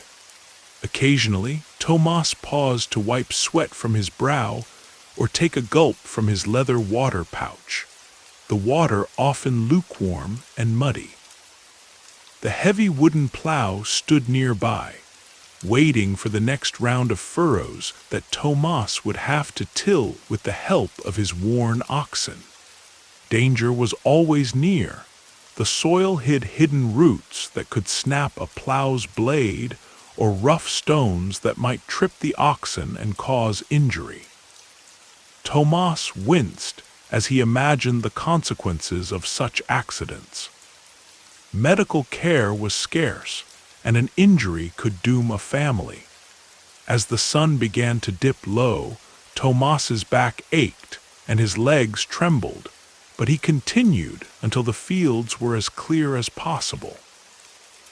Only then did he allow himself a brief moment to gaze across the land, a patchwork of toil and hope, of sweat and dreams. The cycle of endless labor was unyielding, but it was their life. The following dawn brought no relief to Tomas. The chilly air bit at his skin as he prepared for the day's toughest labor, harvesting.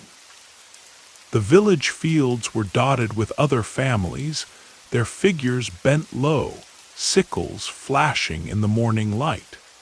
Tomas gripped his own sickle tightly, eyes focused on the golden wheat ready to be cut. The task was grueling. Each stalk had to be cut close to the ground, bundled carefully and stacked.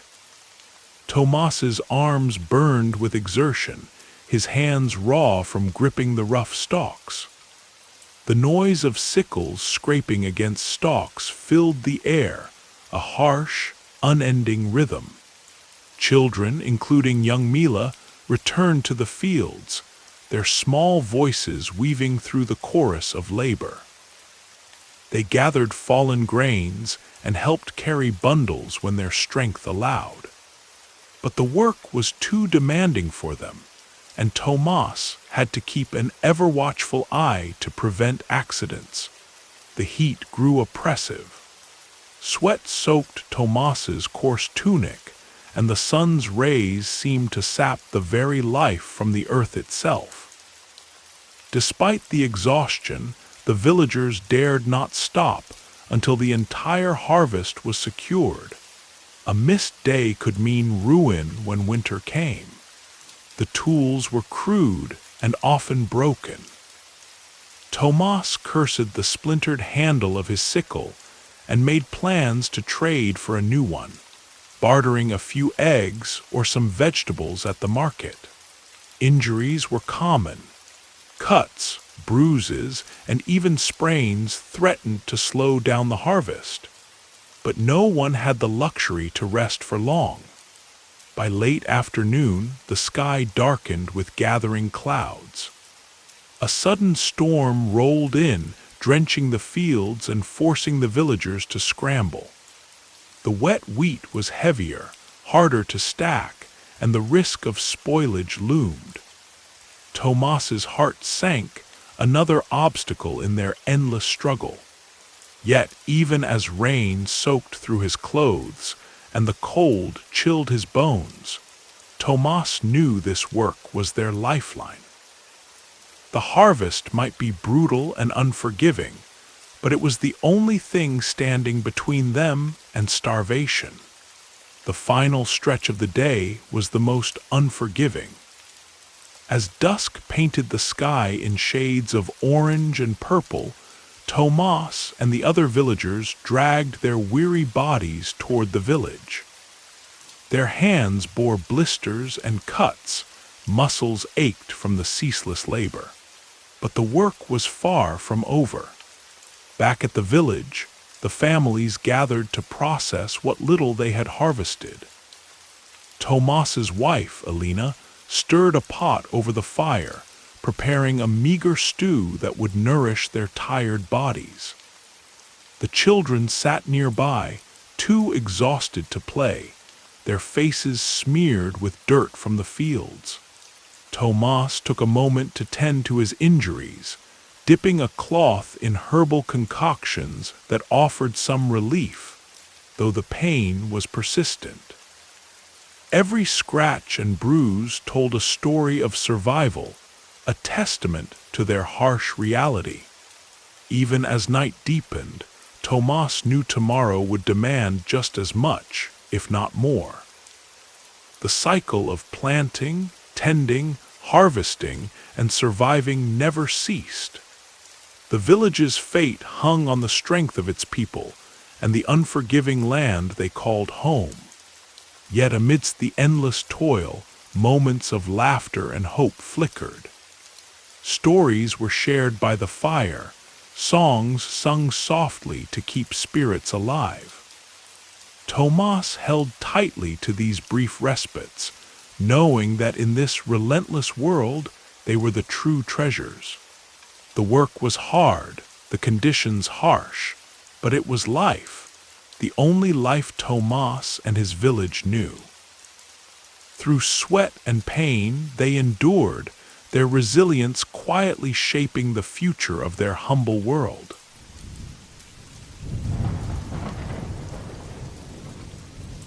In the remote village of Dunwald, tucked deep within the rolling hills of the northern highlands, winter was more than just a season. It was an enemy that tested every soul's strength. Elric, a weary farmer with frostbitten fingers, awoke before dawn each day to the biting cold that crept through the thin walls of his wooden hut. There was no warmth except the small hearth's flickering fire, which seemed to barely hold back the icy breath seeping through cracks in the roof and floor. The sky was a constant blanket of gray, heavy, with thick clouds that promised more snow.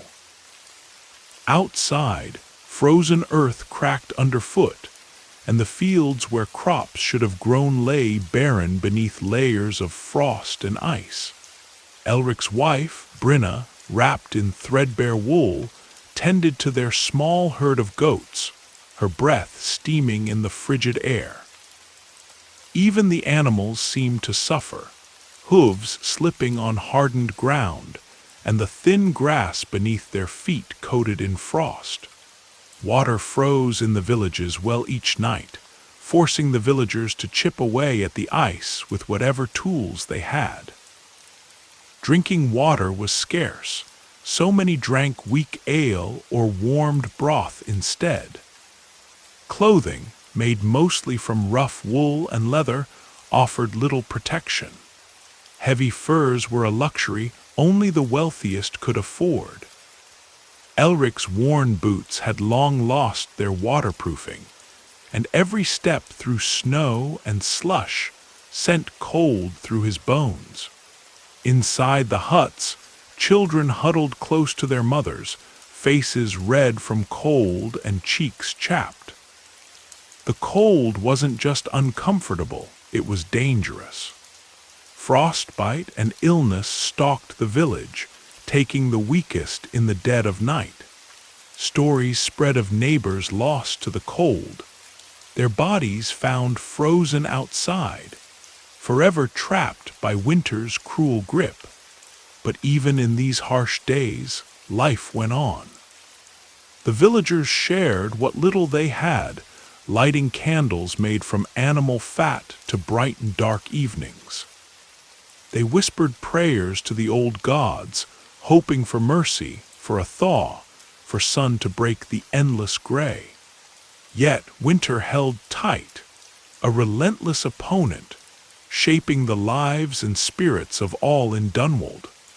As the frozen grip of winter finally loosened, the village of Dunwald faced a new, merciless adversary, the blazing summer sun. Aldrich, the village blacksmith, wiped the sweat from his brow while hammering glowing iron at the forge. The heat was relentless, pressing down like a heavy, suffocating blanket that left no place to hide. The fields, which had once been locked in ice, now baked under an unforgiving sun. The soil cracked wide like a parched desert floor, and the crops, if any had survived the winter, withered under the scorching rays. Wells ran dangerously low as water became precious and scarce. Villagers like Elira, the miller's daughter, spent long hours carrying heavy buckets from the distant stream. Her skin reddened and blistered from sunburn.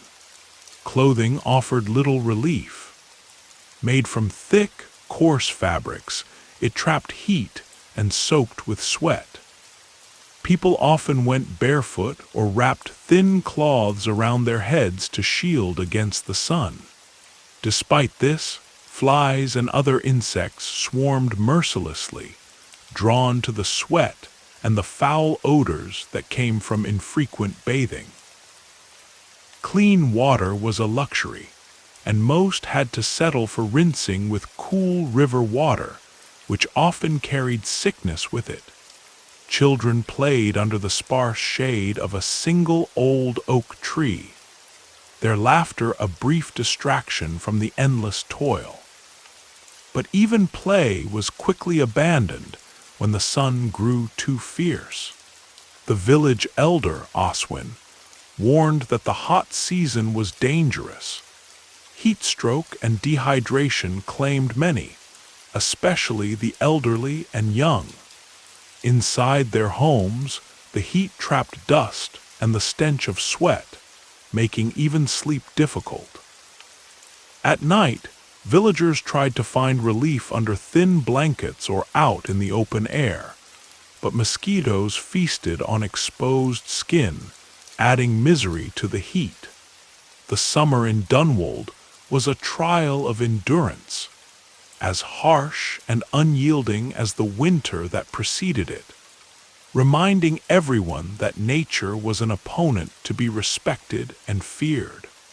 As the summer sun finally began its slow descent, the village of Dunwald braced for the arrival of autumn, a season that promised neither comfort nor peace.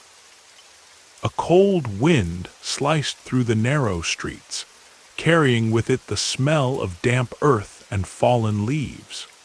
It was a time of hurried work, as farmers scrambled to harvest what little the parched soil had yielded. Maeve, a young woman known for her quick hands and strong spirit, rushed through the fields, gathering bundles of wheat that bent low under their own weight. The air was thick with the rustling of dry leaves and the distant cawing of crows picking at the remnants of the harvest. Every day was a race against the coming cold, for frost could arrive at any moment and destroy all that remained. The dampness seeped into the bones of the villagers. Their homes, built with crude stone and wood, offered little protection against the chill that crept through cracks and crevices. Firewood was scarce, and many had to choose between burning what little they had or facing the cold in silence. Nights grew longer and colder, and the smoke from feeble hearth fires mingled with the fog rolling in from the nearby forest. Clothing, already threadbare from the hardships of the year, was patched repeatedly. Wool and linen were heavy and uncomfortable, but the villagers had no choice. Parasites, ever-present pests, thrived in the damp fabric and thick hair, making it impossible to find true relief. Waterlogged fields turned into muddy traps, making every step difficult. Children like Tomas splashed through puddles, their clothes soaked and stained, their laughter muffled by the biting wind. The threat of illness loomed large. Coughs and chills spread quickly, and without proper medicine many succumbed. Yet amidst the struggle, there was a stubborn resilience. The villagers gathered around the hearths, sharing stories and small comforts to ward off despair. Autumn was a time of preparation, gathering what supplies remained, repairing tools, and steeling themselves for the harsh winter ahead. Winter in the hamlet of Dunwald was a relentless foe, colder and crueler than any other season. When the first heavy snows fell, they smothered the earth in a thick white blanket, silencing the village except for the howling wind and the crunch of boots against ice. The sky was often a dull gray, casting a gloom that seemed to seep into every stone and wooden beam. Ewan, the village blacksmith, struggled to keep his forge alive. The cold made the iron brittle, and his fingers stiffened with frostbite. Each breath was a visible puff of white, and the biting air gnawed at exposed skin. Firewood was a precious commodity, rationed carefully so the family could survive the long nights. Yet, the warmth never quite reached the coldest corners of their small cottage. Food grew scarce. Root vegetables, stored in the cellar, shriveled or rotted in the damp cold. The weak ale that villagers drank in place of water was their meager comfort, but it offered little warmth against the bitter winds. Clothes were layered and patched again and again, but the cold found its way through every seam and worn thread. Children huddled close by the fire, their rosy cheeks pale and sunken from hunger. Elders spoke in hushed tones about the last harsh winter, fearful that this one might be even worse. Sickness was rampant. Without proper warmth or nutrition, even minor colds became deadly. The frozen landscape made travel nearly impossible. Roads turned to ice, and even the strongest horses struggled through the deep snow. Villagers were isolated, dependent on one another to survive. The winter tested not only their bodies but their spirits. Yet despite the harshness, life persisted. The village shared what little they had, neighbors helping neighbors, and stories around the hearths carried hope. Winter was an enemy, but also a time for quiet endurance and communal strength, a waiting period until the earth would awaken again. As winter's grip finally loosened, the villagers of Dunwald hoped for relief, but the summer brought its own brutal challenges. The sun blazed mercilessly in the cloudless sky, turning the fields into parched stretches of cracked earth. The cool breezes of spring gave way to still, stifling heat that settled like a heavy blanket over the village. Myra, a young mother, struggled to keep her children safe from the relentless sun. The thin linen dresses offered little protection, and the wooden homes, built with no insulation, trapped the heat inside, making the nights almost unbearable. Water was scarce, and wells dried up or became contaminated, forcing villagers to ration every precious drop. Crops wilted under the scorching sun, their leaves curled and brown. The promise of a bountiful harvest seemed to wither before the villagers' eyes. The once lively green pastures turned into dusty plains where livestock suffered, their coats dull and eyes tired. The heat bred not only discomfort but illness. Fevers swept through the village, and with no medicines to ease the pain, families prayed and hoped for recovery. The smell of sweat and dust hung thick in the air, mixing with the scent of burning hay and dry wood. Even the simplest tasks became exhausting battles against exhaustion and thirst. Workers in the fields moved slowly, shaded under rough straw hats, stopping often to rest in the scant shade of a lone tree or the village well. Yet the work could not cease. Crops had to be gathered before they turned to dust, and animals had to be fed despite the hardship. Despite these hardships, the villagers endured, leaning on each other's strength. Festivals and communal meals were fewer, but when they happened, they brought joy and a reminder of better days to come. The oppressive summer was yet another trial, a season to endure until the cool rains returned to quench the thirsty land.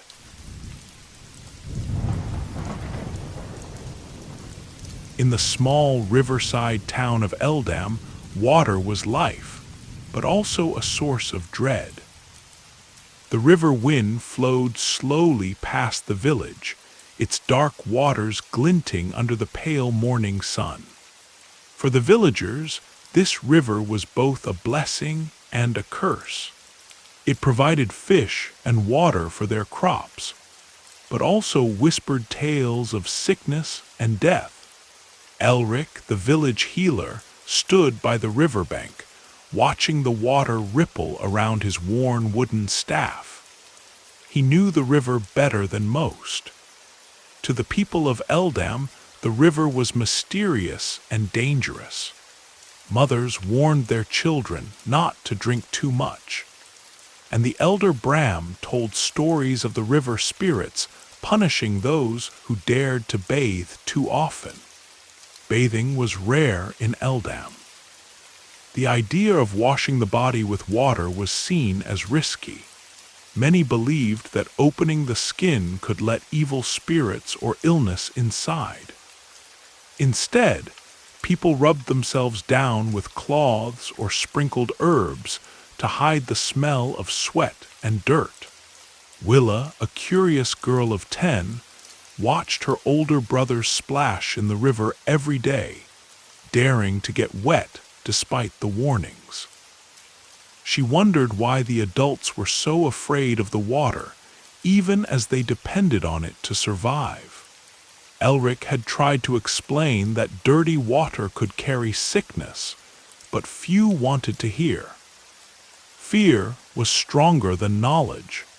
As dawn turned to midday, the villagers went about their chores, fetching water from the river or the shallow wells nearby.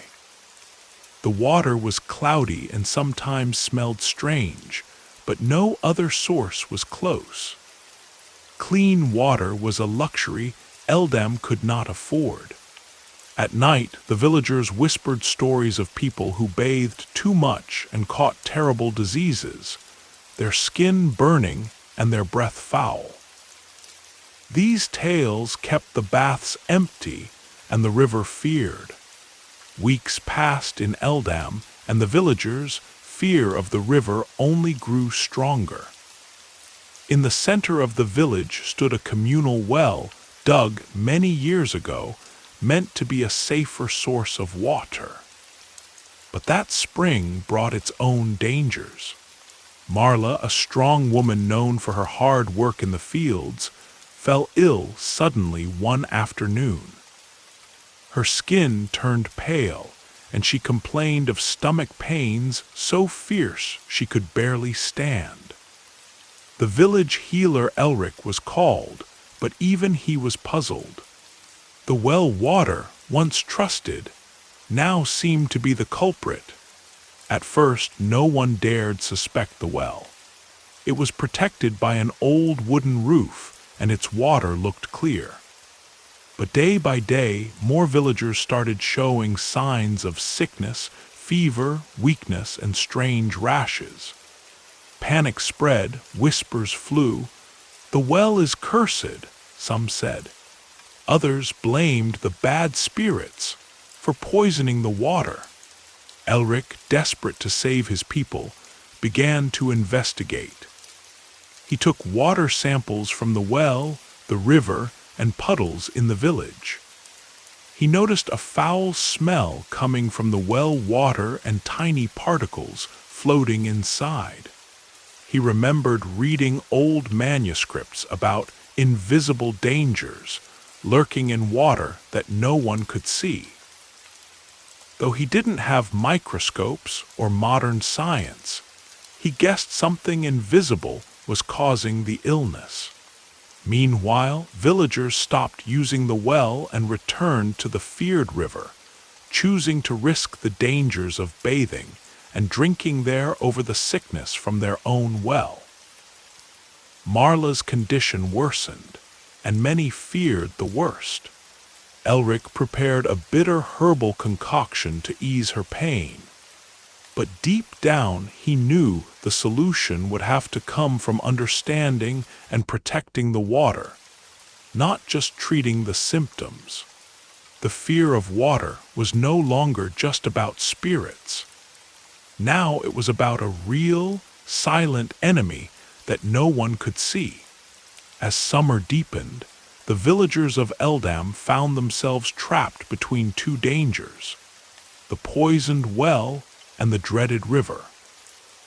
Despite warnings from the elders about the river's dark currents and mysterious illnesses, many still dared to bathe and fetch water there. Among them was Joran, a spirited young man with a stubborn streak, convinced that the river was their only hope for cleanliness. One hot afternoon, Joran waded into the cool river, ignoring the cautious glances of his neighbors. He scrubbed himself as best he could, hoping to wash away the grime and worries that clung to his skin. But soon after, an angry rash blossomed across his arms, and his joints ached unbearably. Stories began swirling like wildfire. The river was cursed, its waters tainted with the poison of unseen creatures. Mothers pulled their children away, and even the bravest hunters refused to wash in its depths. The village preacher warned that the sins of the past had polluted the river's soul, punishing those who dared to defy the sacred order of nature. Elric, meanwhile, grew more determined. He recalled an old tale of a distant village that had survived a similar plague by boiling their water before use. Though no one in Eldam had tried this, the idea sparked hope. He gathered the villagers in the hall, explaining that fire might be their weapon against the invisible enemy. Skepticism met his words. Fire was for cooking, not water. But desperation pushed them forward. A small group, led by Elric and Joran, started boiling water from the well and the river, distributing it cautiously. Slowly, fewer people fell ill. Marla, too, began to regain her strength, her color returning to her cheeks. It was a fragile victory, but a victory nonetheless. Yet, despite this success, fear clung to Eldam like a shadow. bathing became a rare luxury and cleanliness a dangerous risk. The villagers lived in a delicate balance, caught between the need to survive and the terror of the water they depended on. As autumn leaves began to fall, Eldam's battle with deadly water shifted from the outside world to a quiet war inside their own homes. The villagers, though cautious, had little choice but to use water daily, for drinking, cooking, and the rare, desperate moments of washing. But the invisible enemy lingered silently in their cups and pots.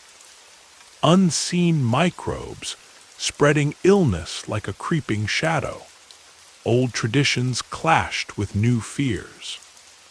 Grandmother Ailey's insisted that herbs and holy charms would protect the family's water, while Elric urged them to keep boiling it. Meanwhile, small children like little Marla suffered from fevers and stomach pains that no healer could fully cure. One chilling night, Elric's own sister, Lysa, became dangerously ill. Despite boiling water and all remedies, her strength faded rapidly. Desperate, Elric questioned everything he had believed about the sickness. Was it really only the water, or was something else poisoning their bodies? Elric began observing the village closely. He noticed that some homes, even those boiling water faithfully, saw more sickness than others. The dirt floors, shared sleeping spaces, and the lice and fleas crawling on clothes and bedding, all were silent carriers of disease. The deadly water was only part of the story. Filth and poor hygiene were their true enemies. Determined, Elric started teaching villagers to keep their living spaces cleaner, to wash their hands in boiled water before meals, and to isolate the sick when possible. These simple acts met resistance. After all, this was a world where bathing was rare, and dirt was considered part of life. But slowly, some began to listen. Families that followed Elric's advice saw fewer fevers and less coughing. It was no magic cure, but a small glimmer of hope in a grim world. Still, the myth of the deadly water was hard to shake. Many believed it was punishment for past sins or witchcraft, and superstition held strong in the cold evenings around the fire. Winter gripped Eldam with icy fingers, yet inside the small village, a quiet revolution was stirring. After many losses and fears, Elric's teachings about cleanliness began to take root. Mothers boiled water before feeding their children. Families swept dirt from their homes, and some even dared to bathe more often, despite old fears that water could bring sickness or evil spirits. The village healer, old Bram, who once scoffed at Elric's ideas, now helped spread the message. He explained how germs, though no one could see them, lived in dirt and stagnant water, and how simple acts like washing hands or changing clothes could save lives. Bram mixed herbal potions not only to cure symptoms, but also to help cleanse the body and spirit. Bathhouses, long abandoned or shunned, slowly reappeared on the village outskirts. They were humble places, small wooden huts with hot water heated over fires where neighbors could bathe without fear. It wasn't luxury, it was survival. Though progress was slow and met with suspicion, the sickness rates dropped. Eldam began to understand that the enemy was not water itself, but the hidden dangers lurking in their everyday habits. The myth of deadly water was replaced by the truth about hygiene. Elric stood at the edge of the village one frosty morning, watching smoke rise from chimneys and children playing near clean wells. He knew the battle was far from over. Superstitions and old habits would not vanish overnight. But for the first time in many years, there was hope. A promise that future generations might live healthier lives, bathed in both clean water and new knowledge.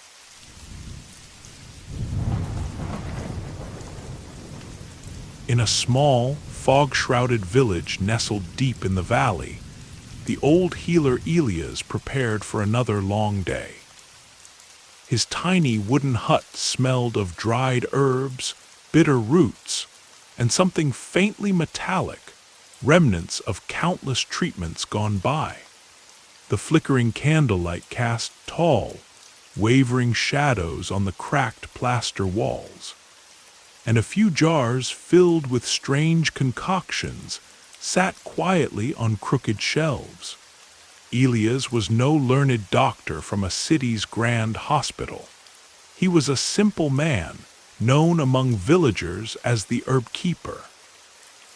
His knowledge came from old scrolls, whispered secrets passed down from his grandmother, and a stubborn hope that the sick might find relief. Today, a family had come seeking help. The mother's fever was relentless, the father's cough deep and rattling. Without the tools of modern medicine, Elias' options were limited. He believed in the ancient theory of balancing the body's humors: blood, phlegm, black bile, and yellow bile, which he thought controlled health and illness. To restore balance, he prepared to perform bloodletting, a practice feared but accepted by all. A sharp lancet glinted in the dim light. Elias' hands trembled slightly as he cut into the patient's swollen vein. Dark red blood spilled into a small bowl, and the family watched anxiously. This painful ritual was supposed to draw out sickness, but it often left the patient weaker. Still, in the absence of alternatives, it was their only hope. Around the corner, the monastery's infirmary was a place both feared and revered. The monks, who doubled as healers, mixed potions and applied leeches, tiny, slimy creatures believed to suck out impurities. Sister Agnes, a nun with kind eyes but a stern voice, carefully placed the leeches on a patient's arm, hoping to relieve a persistent headache. The poor woman whimpered, knowing the pain was as cruel as the illness itself. Knowledge of germs and infection was non-existent. No one understood why wounds became swollen or why some never healed. Instead, diseases were blamed on curses, evil spirits, or an imbalance of humors. Treatments, therefore, were a blend of superstition, trial, and desperate guesswork. Patients were wrapped in smelly bandages, soaked with vinegar and herbs, or forced to fast for days to cleanse their bodies. Outside the village, a wandering apothecary named Jonas arrived with his wooden cart filled with dried plants, powders, and mysterious brews. His reputation was mixed. Some called him a miracle worker, others whispered he was a charlatan. Still, when illness struck, people were willing to try anything, no matter how strange or painful. Elias looked at the anxious faces around him and felt the heavy burden of his craft. Medieval medicine was a mixture of hope and horror, care and cruelty. In a world without scientific knowledge, every cure was a gamble, every treatment a risk. Days passed in the village, and Elias' little hut became a center of whispered hope and fear. The healer's tools were simple but ominous: a collection of rusty knives, sharp lancets, glass cups for cupping, and small bowls to catch blood. Each instrument held the promise of relief or the threat of agony. Elias often reminded himself that the patient's suffering was part of the process. Bloodletting was performed not just on the sick, but sometimes on those feeling unwell, as a preventive measure. The villagers trusted this practice, believing that the body's excess blood caused fevers, headaches, and even madness. On this chilly morning, Elias prepared for a cupping session. He heated small glass cups over embers until they glowed red, then quickly placed them on a young man's back. The sudden suction pulled the skin upwards, leaving deep red marks and bruises. The pain was sharp, but the man barely flinched. He hoped this ancient ritual would draw out the sickness lurking inside. Elsewhere, Jonas the apothecary mixed his potions with a steady hand. Some were brewed from deadly plants like belladonna or henbane, their effects unpredictable. A single drop too many could cause hallucinations or death, yet these concoctions were common. Folk tales mixed with herbal remedies, and sometimes a prayer or chant accompanied the treatments. The village doctor's apprentice, a boy named Thomas, was eager but nervous. He watched Elias carefully, learning how to prepare laxatives made from crushed herbs and roots. These purges were meant to cleanse the body by forcing the patient to vomit or empty their bowels. Thomas grimaced as a patient groaned through the ordeal, knowing this was just one of many harsh remedies. In this time, surgery was rare but terrifying. Amputations or wound openings were done without anesthesia, often in open fields or by firesides. The healer's hands had to be quick. Survival depended on speed and luck. Infection was inevitable, but the causes were unknown. Most wounds turned gangrenous, leading to death. Despite the harshness, Elias believed in his craft. He was a man caught between tradition and a deep desire to save lives. The villagers, too, clung to these methods, trusting that even pain was a step toward healing. As the seasons changed, Elias found himself constantly explaining the ancient theory that governed every diagnosis and treatment. The balance of the four humors: blood, phlegm, yellow bile, and black bile, each connected to a part of the body and a type of temperament.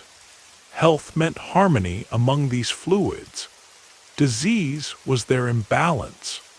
In the smoky, dimly lit room filled with herbs and dried plants, Elias met with Greta, a middle-aged woman plagued by persistent headaches and fatigue.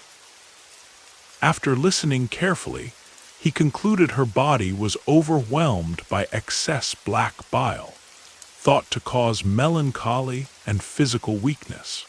His prescribed cure: more bloodletting and a strict diet of bland foods.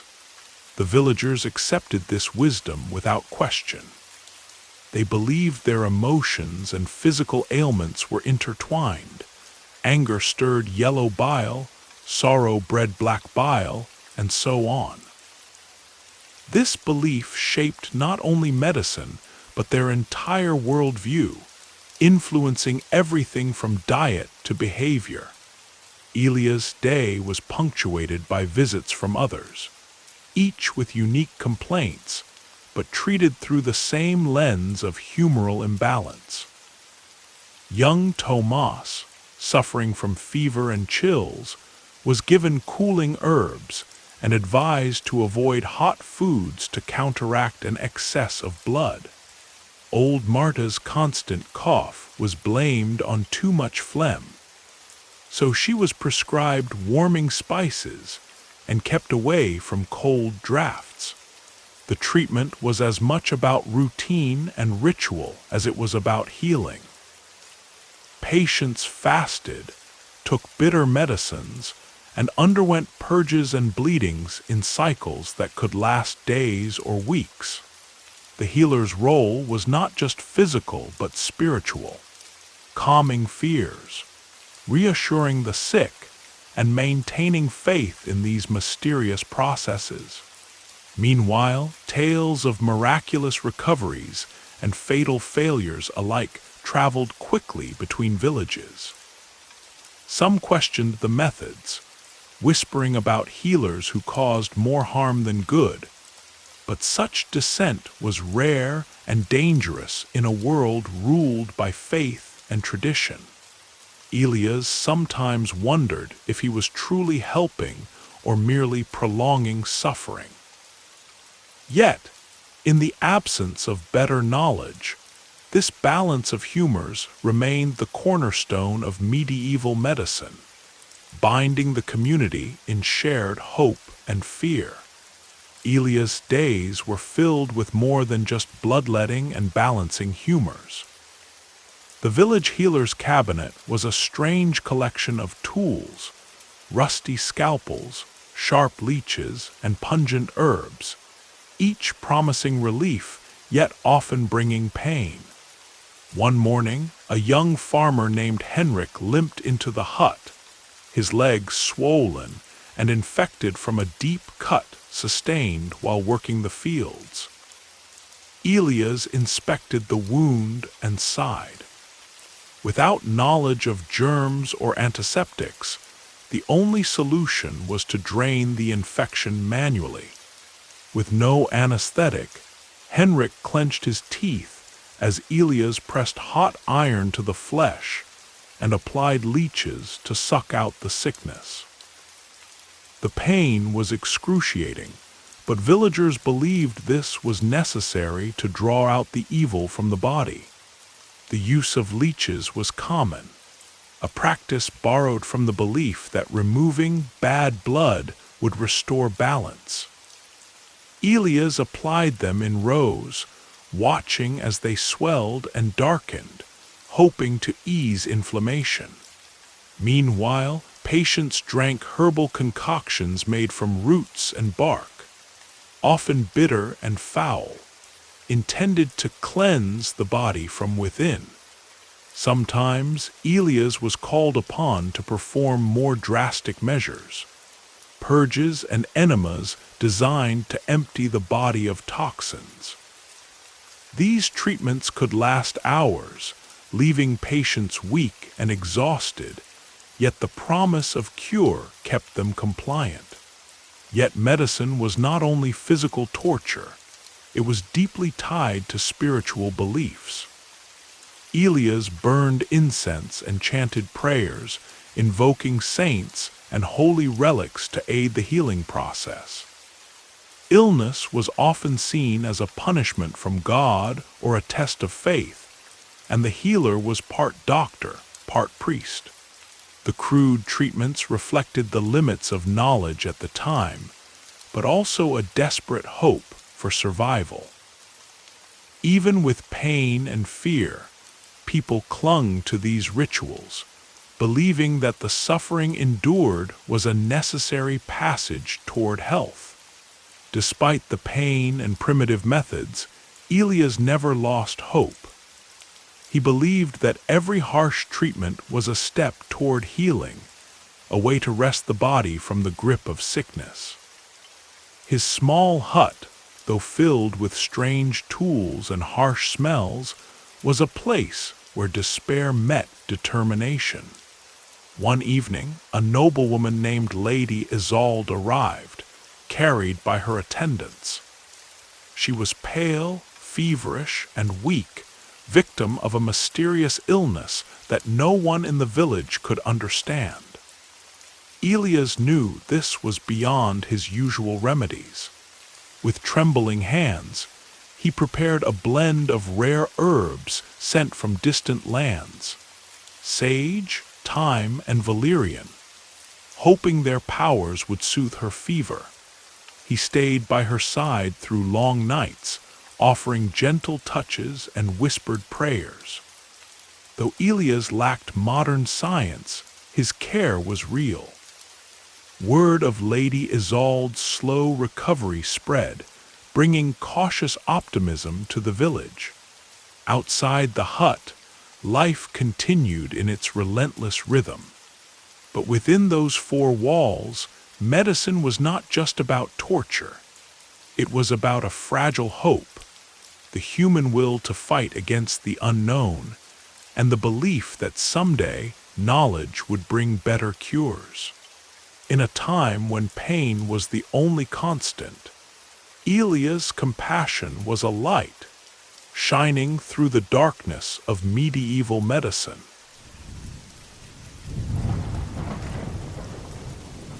In a small, windswept village nestled between dense forests and rolling hills, life was a constant gamble, especially when it came to food. Rowan, a young farmer, rose early to check his larder, a cramped wooden hut that held the fruits of his labor and his family's survival. Inside, sacks of grain rested beside wheels of hard cheese, barrels of salted meat, and loaves of dense, heavy bread. Yet beneath the rustic charm lurked a hidden danger: spoilage. The bread, once fresh and fragrant, had started to show spots of blue and green mold. The air smelled faintly sour, a warning sign that the harsh winter had taken its toll. Rowan's mother, Elspeth, warned the children not to touch the loaves, but hunger gnawed at them relentlessly. Without refrigeration or preservatives, food rotted quickly, and every meal was a risk.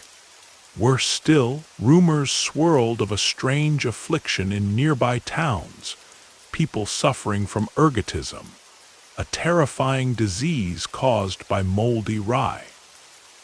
The infected twisted in agony, their limbs spasming uncontrollably, some even hallucinating. No one knew exactly why it happened, but many feared the cursed fungus that grew unseen in the fields and granaries. Rowan's family subsisted mostly on grains, roots, and the occasional salted fish, their diet desperately lacking in fresh protein and vegetables. The monotony of their meals was broken only by the gamble. Would today's dinner be nourishing or poisonous? As dusk fell, the family gathered around a rickety wooden table, each face etched with worry. The candle flickered, casting shadows on the peeling walls, and Rowan's father carefully sliced a loaf, hoping the mold hadn't spread too far. Every meal was a game of chance, a deadly roulette spun by nature itself. The chill of early spring crept into the village, but inside the small stone cottages, the struggle for sustenance remained unchanged. Mariel, Rowan's sister, had taken on the task of preparing the evening meal. She worked near the hearth, stirring a thin pot of potage, a watery stew made mostly from boiled grains and wild greens she foraged herself. The meager broth barely masked the blandness of the meal, but it was all they had. Meat was a rarity, reserved for special occasions or the wealthier neighbors. Instead, families like Rowan's relied on whatever they could grow or trade. Salted pork, when available, was tough and salty, while fresh vegetables were a luxury seldom enjoyed before the summer harvest. Fish from the nearby river was sometimes brought home, but its preservation was difficult in the humid air. and the risk of spoilage always lingered. The villagers whispered of the White Death, a mysterious sickness believed to come from eating bad food. It caused terrible stomach pains, vomiting, and weakness. Many had lost loved ones to it, but no one understood the true cause. They blamed curses, the wrath of saints, or bad luck, not the rotting food that quietly invaded their tables. Mariel watched the children eat slowly, their faces pale and eyes dull with exhaustion. She knew the lack of proper nutrition was stealing their strength, yet there was little she could do. The absence of fresh meat and protein was felt deeply. Many suffered from constant fatigue and were vulnerable to illness. The weak ale they drank instead of water was just another compromise. Water was often contaminated, and people feared falling ill from it.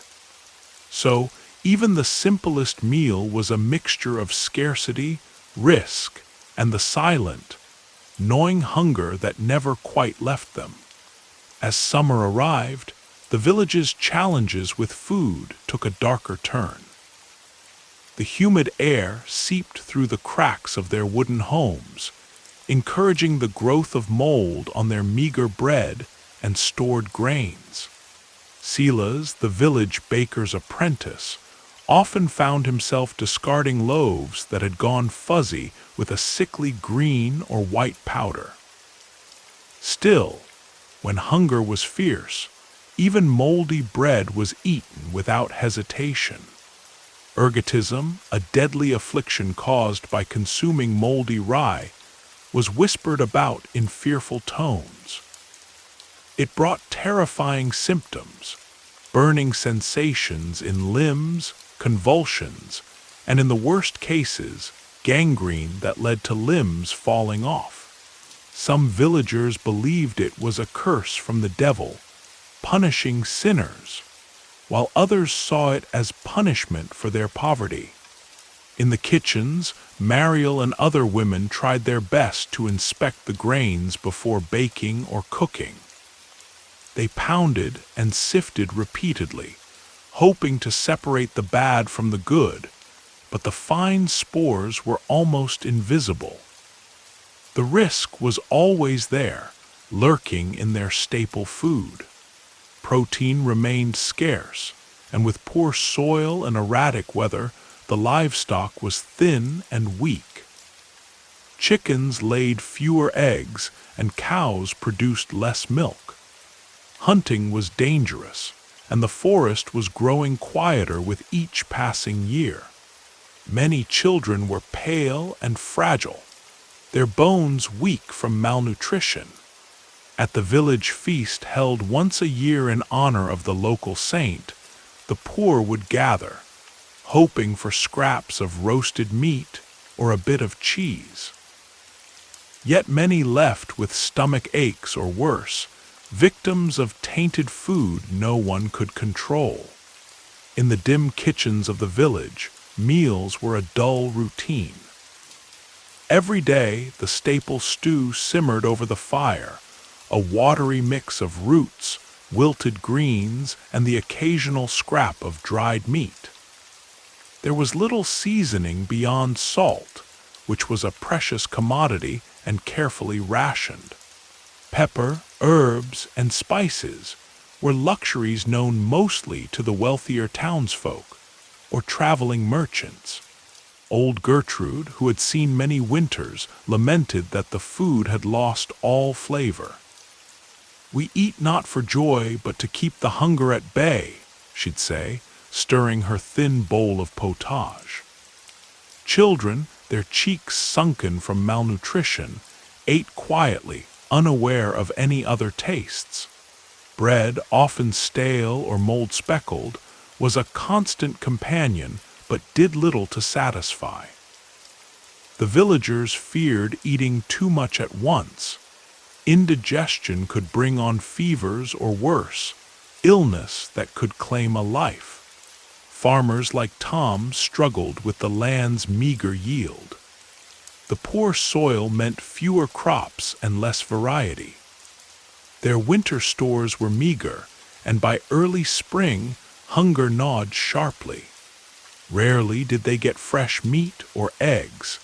The animals were often reserved for breeding rather than food.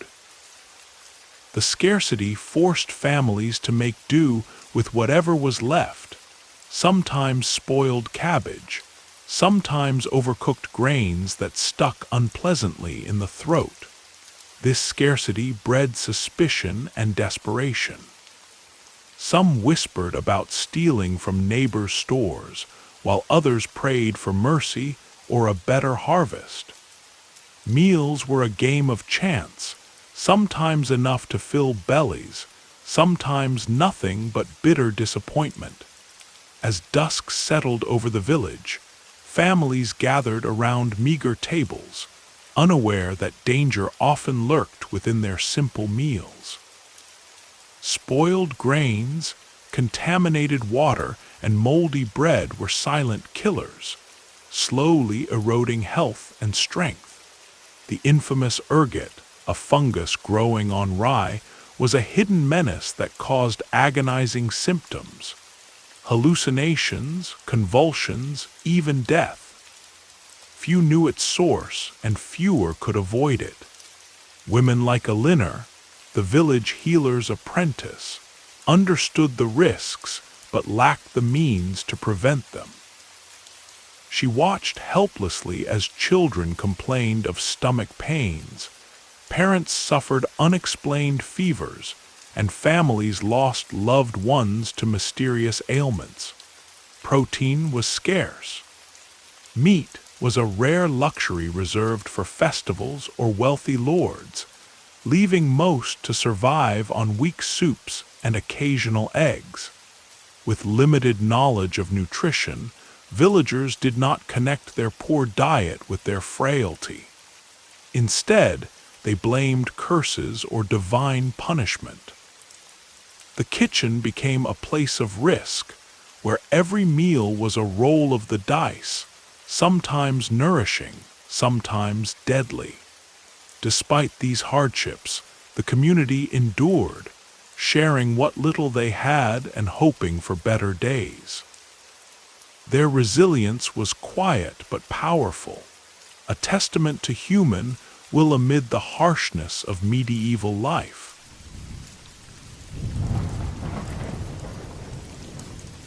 In the small kingdom of Eldoria, the great cathedral of St. Venera towered over the cobbled streets, its stained glass windows casting colorful light on the busy marketplace below.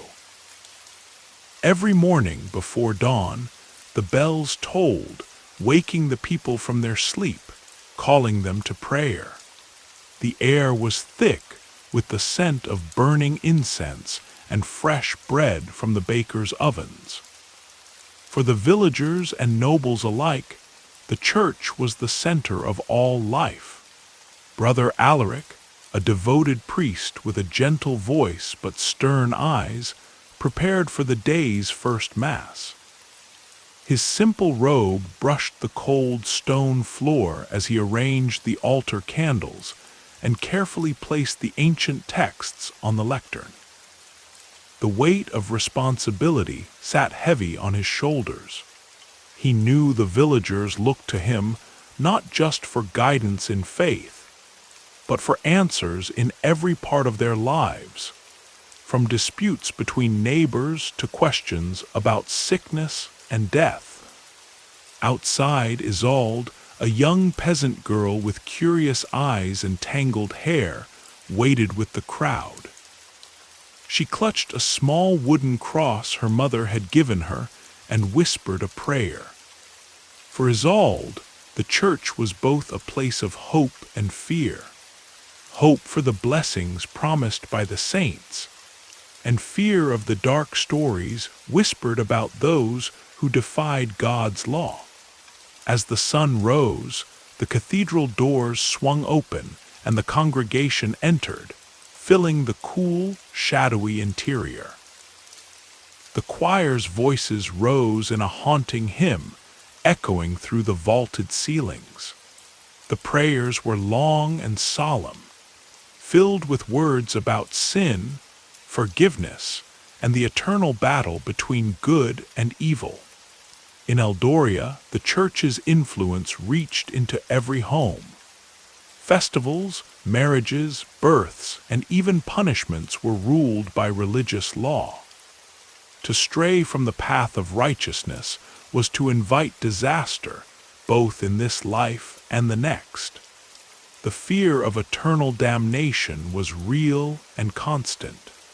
Yet behind the holy ceremonies and prayers, a darker reality lurked. Father Benedict, the king's appointed inquisitor, watched silently from the shadows. His role was to root out heresy, any sign of defiance against the church's teachings. Those accused faced terrifying trials, and few ever escaped unscathed. Brother Alaric knew the fine line he walked between being a shepherd to his flock and an agent of judgment. As the service ended, he stepped outside, the sunlight warm on his face, and looked out over the kingdom he served. Faith ruled everything here, and it shaped every heart and mind, for better or worse. The village of Brynfall lay nestled beneath the shadow of the cathedral's soaring spires. Life there moved to the rhythm set by the church bells, and every soul was woven tightly into the fabric of faith. Among the villagers was a man named Edric, a blacksmith whose rough hands shaped iron as surely as the church shaped the people's minds. Edric often found himself torn between gratitude and dread. The church promised salvation and protection, yet its grip tightened with every passing day. The sermons preached not only hope, but also warnings of eternal punishment for those who sinned. Each misfortune, a failed harvest, a sudden illness, was a sign of divine wrath. The villagers whispered about witches and heretics living among them, eyes darting nervously during gatherings.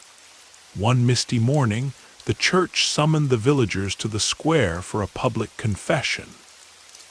Brother Alaric stood on the raised platform, flanked by soldiers and clergy. The accused, a quiet woman named Marga, was brought forward, trembling. Rumors claimed she had cursed the local crops, and the church was determined to root out the evil. As Marga's trembling voice declared her innocence, Father Benedict's eyes gleamed coldly. The inquisitor was known for his relentless pursuit of heresy. Mercy was a foreign concept to him. The crowd watched in silent fear, aware that any whisper against the church could lead to a similar fate. Edric's own family lived under constant watch. His youngest son, Tomas, was a lively boy whose questions about the world sometimes strayed into dangerous territory, curiosity seen as defiance. Edric's wife, Gisela, often cautioned him to keep Tomas's thoughts guarded, fearing the inquisitor's ever-watchful gaze. Meanwhile, the church controlled more than souls. It dictated laws, collected taxes, and determined who held power. The villagers' daily lives were regimented by religious festivals, fasts, and penance rituals. Even the king deferred to the church's authority, ensuring its dominance was unchallenged. Yet beneath this heavy veil of control, flickers of doubt began to stir in some hearts. Whispers of injustice and secret meetings in the woods hinted at a quiet resistance, but the church's shadow loomed large, ready to smother any spark of rebellion. As night fell, The village was cloaked in silence, broken only by the distant toll of the cathedral bells, a reminder that in Eldoria, faith was both a shield and a shackle. The dawn broke cold over Brynfall, and the church bells tolled once more, summoning the faithful to morning prayers. Inside the ancient stone cathedral, the air was thick with incense and murmured chants. Edric, the blacksmith, reluctantly made his way alongside the villagers, their faces etched with weariness and reverence. For many, religion was not just belief. It was a grueling routine of rituals and duties that governed every breath. The villagers rose before the sun to attend Mass, then performed prayers at midday and twilight. They fasted rigorously during Lent, endured days of self-flagellation during penitential festivals, and confessed sins to the ever-watchful priests, who recorded their transgressions with stern eyes. Edric's wife, Gisela, had grown pale and thin from the constant fasts and vigils demanded of her. Their son Tomas, once full of questions, had learned to hold his tongue, fearful that even innocent doubts might mark him a heretic. In the market square, Brother Alaric and his acolytes enforced church decrees with unyielding discipline. Those who failed to attend Mass or who questioned doctrine were subjected to public shaming or worse. One morning, a young woman named Elspeth was dragged from her home for refusing to confess. The crowd watched silently as she was chained to the pillory, her sobs echoing against the cold stones. Meanwhile, the church's influence extended beyond prayers and punishments. It controlled education, disseminated doctrine, and dictated social hierarchies. Bishops and abbots wielded power rivaling kings, while villagers lived under a constant cloud of guilt and fear. Every misstep was a potential sin, every illness a sign of divine displeasure. Yet even in this bleak landscape, small acts of defiance flickered.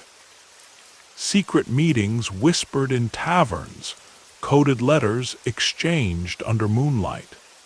Edric found himself drawn into these clandestine circles, driven by a desperate hope for change, though the shadow of the church's reach was long and unyielding. As twilight fell, the cathedral's bells rang out once more, calling the faithful to evening prayers.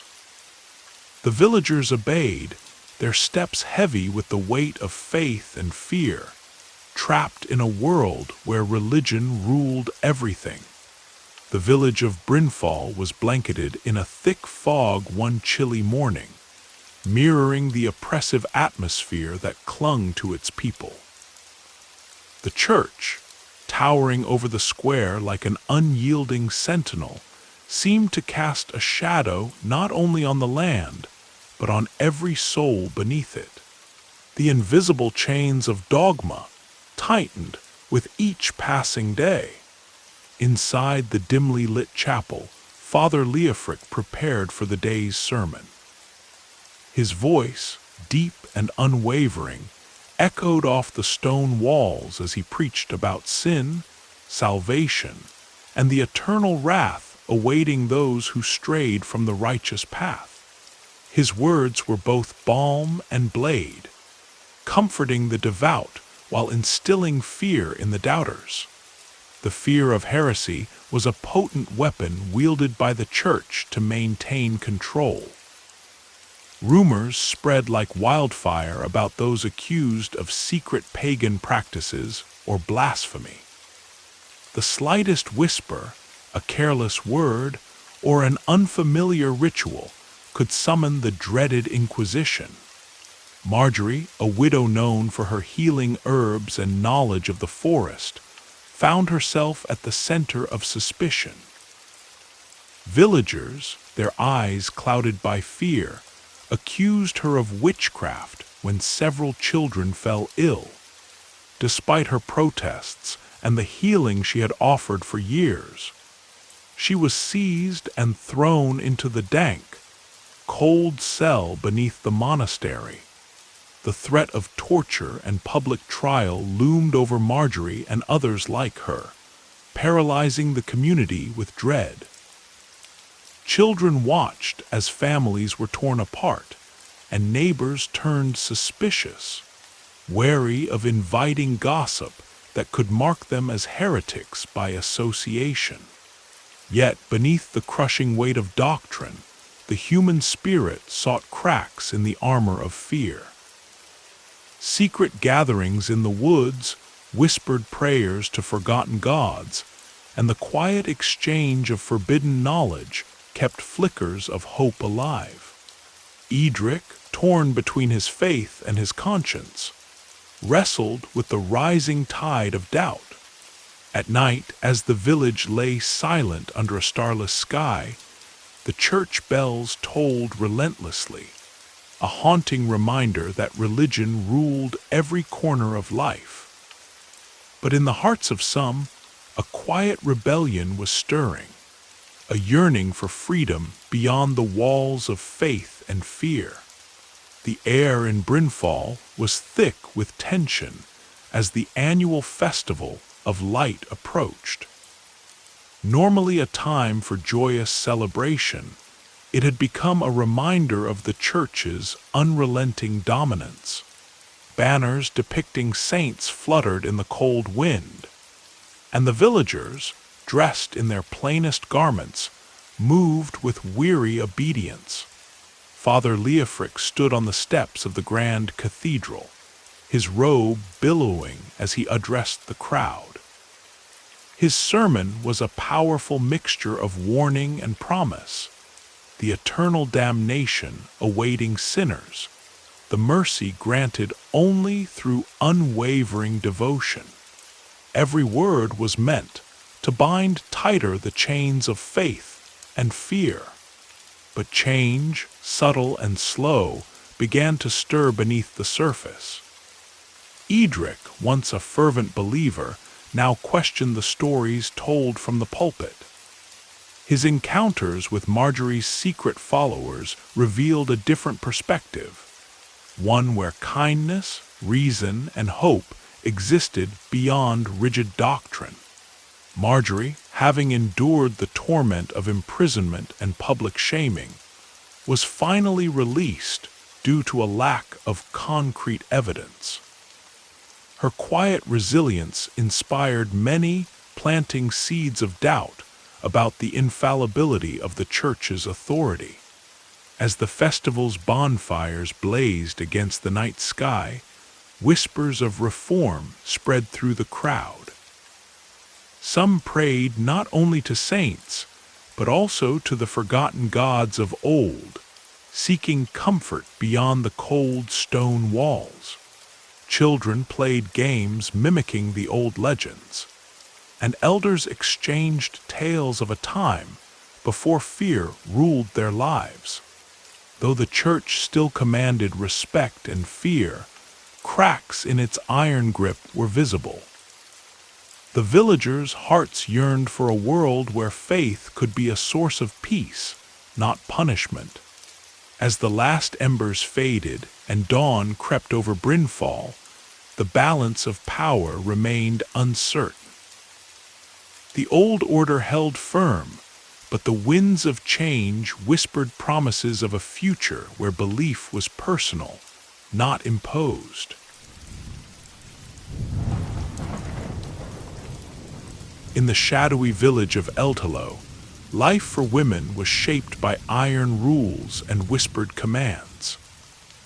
Among them was Alice, a girl barely 12, whose delicate hands were already expected to spin wool, grind grain, and prepare the humble meals for her family. From dawn's first light, The weight of countless chores settled heavily on her small shoulders. The village elders spoke often of the proper path for girls like Ali's. Early marriage to a man chosen by her parents to secure alliances and ensure the family's survival. Love was a luxury few could afford. The moment she turned 13, Alice felt the pressure mounting, her childhood shrinking with each passing day. Her mother, Marwan, had given birth to 8 children, but only 3 had survived beyond infancy. The others had succumbed to the cruel, unseen dangers of childbirth that stalked every woman in Eldhalo. Marwan's pale face and weary eyes told a story of pain repeated season after season. Ali's life was confined by invisible walls. She was forbidden from learning to read, as knowledge was seen as dangerous for women. Instead, she was taught prayers, spinning, and silence. The villagers often whispered about women who dared to step beyond their roles, how they were branded as witches or cursed, condemned to suffer public punishments that left scars deeper than flesh. One bitter evening, as the wind howled through the skeletal branches of the forest, Alice overheard a conversation between her father and the village priest. They spoke of a bride price and a new husband waiting in the neighboring town of Grayfen. Her fate was sealed, but her heart trembled with questions she dared not voice. Even in the cold gloom of Eldhalo's cramped stone cottages, a fragile hope flickered in Ali's eyes, a yearning for freedom, a whisper that maybe, someday, life could be different. The cold stone walls of Eldhalo's small chapel held a tense silence as Ali's mother, Marwan, clutched her swollen belly. The midwife, old and weathered, moved with hurried hands, her face etched with years of witnessing both miracles and tragedy. Childbirth in this harsh era was a gamble with fate, where survival was never guaranteed.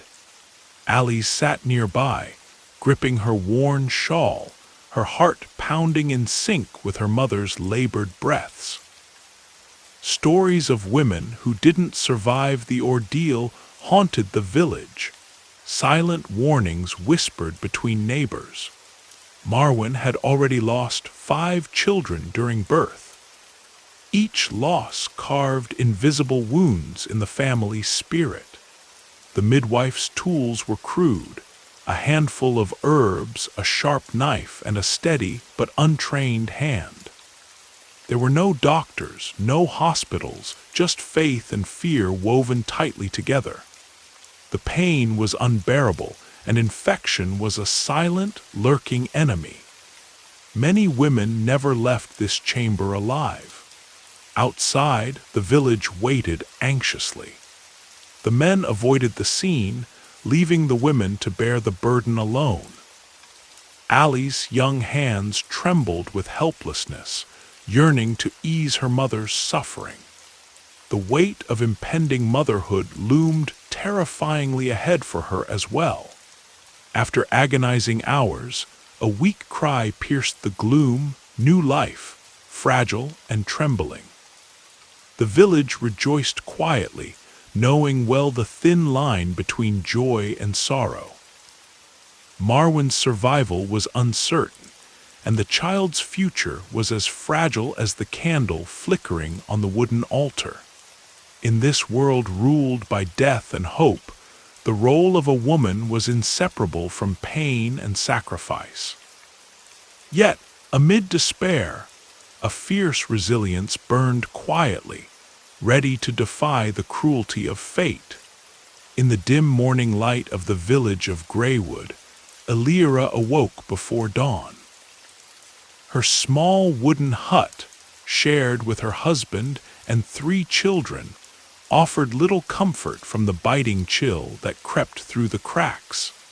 The day ahead promised endless chores, tending the fire, fetching water from the well, grinding grain, sewing patches on worn clothes, and preparing meager meals.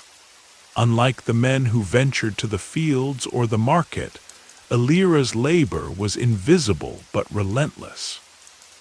The weight of household duties pressed down on her like the thick woolen skirt she wore, which scratched her skin and trapped the grime of daily toil. There was no rest, no reprieve. Her hands, once soft, were cracked and raw, marked by years of pounding dough and washing rags. The children clung to her skirts, their small faces smudged with dirt and eyes wide with curiosity and hunger. From dawn till dusk, Elira was their protector, nurse, and teacher. Though her knowledge was limited to what she had been taught by her mother and the village wise woman. Within the village, women were bound by customs that dictated their every move. Marriage was arranged early, and a woman's worth was measured by obedience, fertility, and her ability to maintain the household. Questioning authority was dangerous, often met with suspicion or worse. In the evenings, Elira would sit by the flickering hearth, stitching clothes or mending tools, while her husband and neighbors gathered outside to share tales and laughter. Her world was confined, yet within her simmered quiet dreams of freedom, of learning, of a life beyond servitude. But those dreams remained locked away, hidden beneath layers of duty and fear. The harsh reality was that being a woman in this time was to carry an invisible burden, one weighed down by expectations, limitations, and the ever-present threat of punishment should she stray from the narrow path laid out before her. The dawn broke gray and cold over the village of Ashcombe. Inside a small, straw-filled chamber, Marwen gripped the rough wooden frame of the bed, sweat mingling with tears as the pangs of childbirth racked her body. No healer stood beside her, only the village midwife, an elderly woman named Useldra, whose hands were worn but steady. Childbirth in these times was a perilous trial, a dance with death that many women would never survive. Marwen's face was pale and drawn, the flickering candlelight casting long shadows on the walls as she fought to bring new life into a world rife with hardship. The village whispered stories of women who died alone, whose bodies were hastily buried beyond consecrated ground. The risk of infection was high, knowledge of hygiene scarce, and the tools crude. Blood loss, fever, and despair haunted every delivery. For those who survived, the trials were far from over. The infant mortality rate was staggering. Mothers mourned babies stolen by sickness, malnutrition, or accidents. The grief was raw and constant, yet speaking of it was often forbidden, swallowed beneath stoic faces and silent prayers.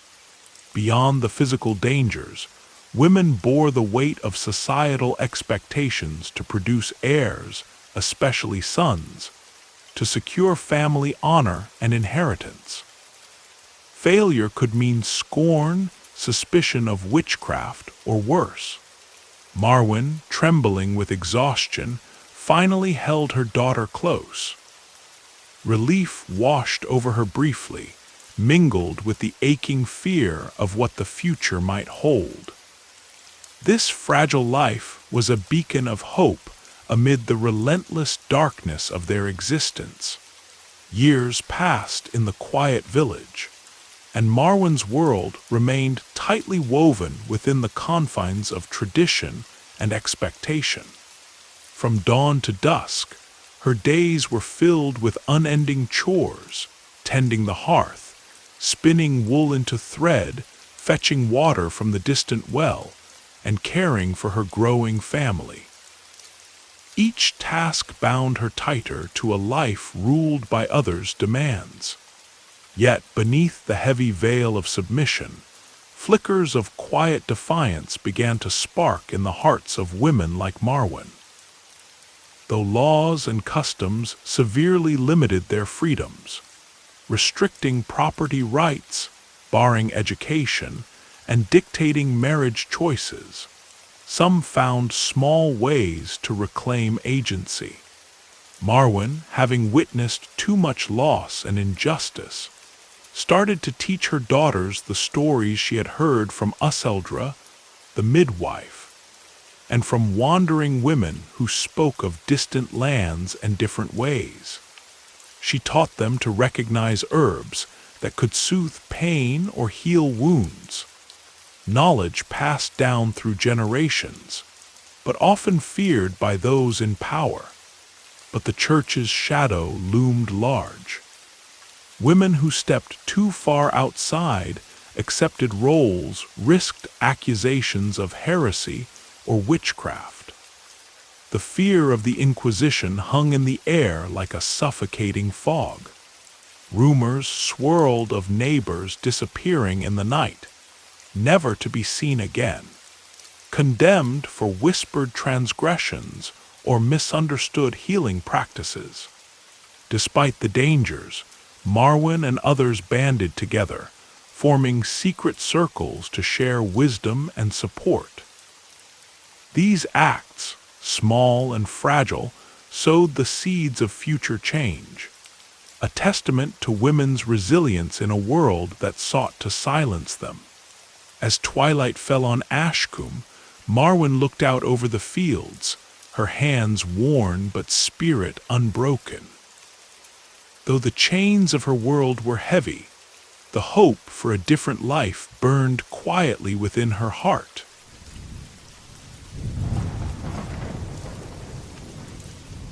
In the gray dawn of the kingdom of Eldam, a dense fog cloaked the wooden houses and narrow cobblestone streets, muffling the sounds of a world on edge.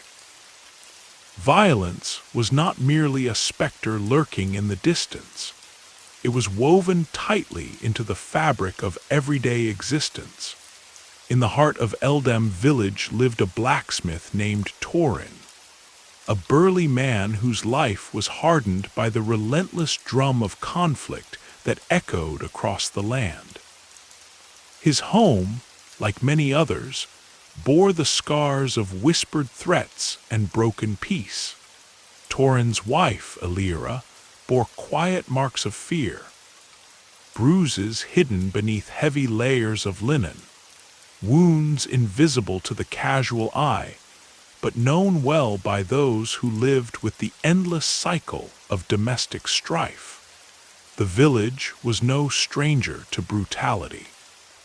From the tolling of the iron bell announcing yet another public punishment, to the distant thunder of war drums from the neighboring territories, violence seeped into every corner.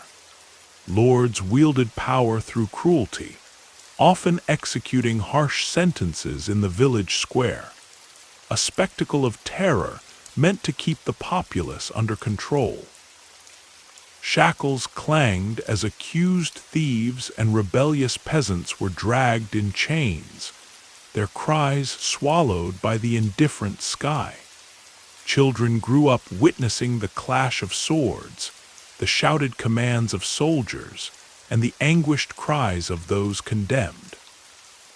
Their play was punctuated not by laughter alone, but by the occasional clatter of wooden swords and the whispered stories of battles lost and won. Fear was a constant companion, a lesson taught not with words, but with the scars of survival. Torin, despite his strength, bore a quiet desperation. The wars beyond the village walls had claimed friends and family. Each morning, he forged weapons not for protection, but for the endless conflicts that drained the land of hope. His soul wrestled with the paradox: to create instruments of death to safeguard those he loved, even as those weapons carved deeper wounds into the world. As the sun rose higher, casting sharp shadows over the village, Torin's resolve hardened. He vowed that, amidst the tide of violence, some flicker of peace might yet be kindled, even if only in the hearts of those who dared to dream beyond fear. The sun dipped low over Eldam's jagged rooftops, casting long shadows that crept like silent predators through the twisting streets. Justice in Eldam was swift and merciless, a blunt force designed more to instill fear than to heal wounds. At the center of this grim system was Magistrate Brennar, a stern man whose face seemed carved from stone, his eyes cold and unyielding like the iron shackles he frequently commanded. On this grim evening, the village square buzzed with hushed anticipation. The crowd had gathered to witness the punishment of Marek, a farmer accused of stealing grain during the harsh winter months. Theft was a crime punishable by public flogging, a brutal ritual meant to strip away dignity and remind all that survival did not excuse betrayal. Marek stood bare-backed, his skin flushed crimson from the lash of the whip. Each strike echoed like a hammer blow, his body convulsing with pain while the crowd watched in grim silence. Children peered wide-eyed from behind their mothers, learning early that cruelty was law. The air was thick with the scent of sweat, fear, and iron. Behind the crowd, Elira gripped Torin's arm tightly, her face pale but resolute. She had seen too many like Marek, neighbors broken by desperation, caught in a system that punished poverty as much as crime. The magistrate's word was absolute. Mercy was a foreign concept. As the flogging ended, Marek collapsed, his spirit as shattered as his body. No healer would tend his wounds. The village's apothecary was more concerned with herbal brews than broken lives. This was Eldam's reality. Pain was not only inflicted, but left to fester. Later that night, in the quiet solitude of their cramped cottage, Torin and Elira spoke in whispers. Their lives were shadowed by violence, punishments in the square, conflicts in the fields, and the constant threat of raids. Yet, within that darkness, a seed of defiance stirred. Could there be a way to break free from the iron grip of cruelty? Could justice ever mean protection, not just pain? For now, those questions remained buried beneath the weight of survival. In the dim glow of flickering candlelight, the interior of a modest cottage bore the scars of unseen battles. Inside, Mela tended to bruises on her daughter's arms, the marks left not by enemies on distant fields, but by hands meant to protect and nurture. Domestic violence was a silent plague within the village walls, hidden behind the sturdy doors and whispered in fearful silence. Mela's husband, Barak, a once strong and jovial man, had been twisted by years of hardship and failed crops.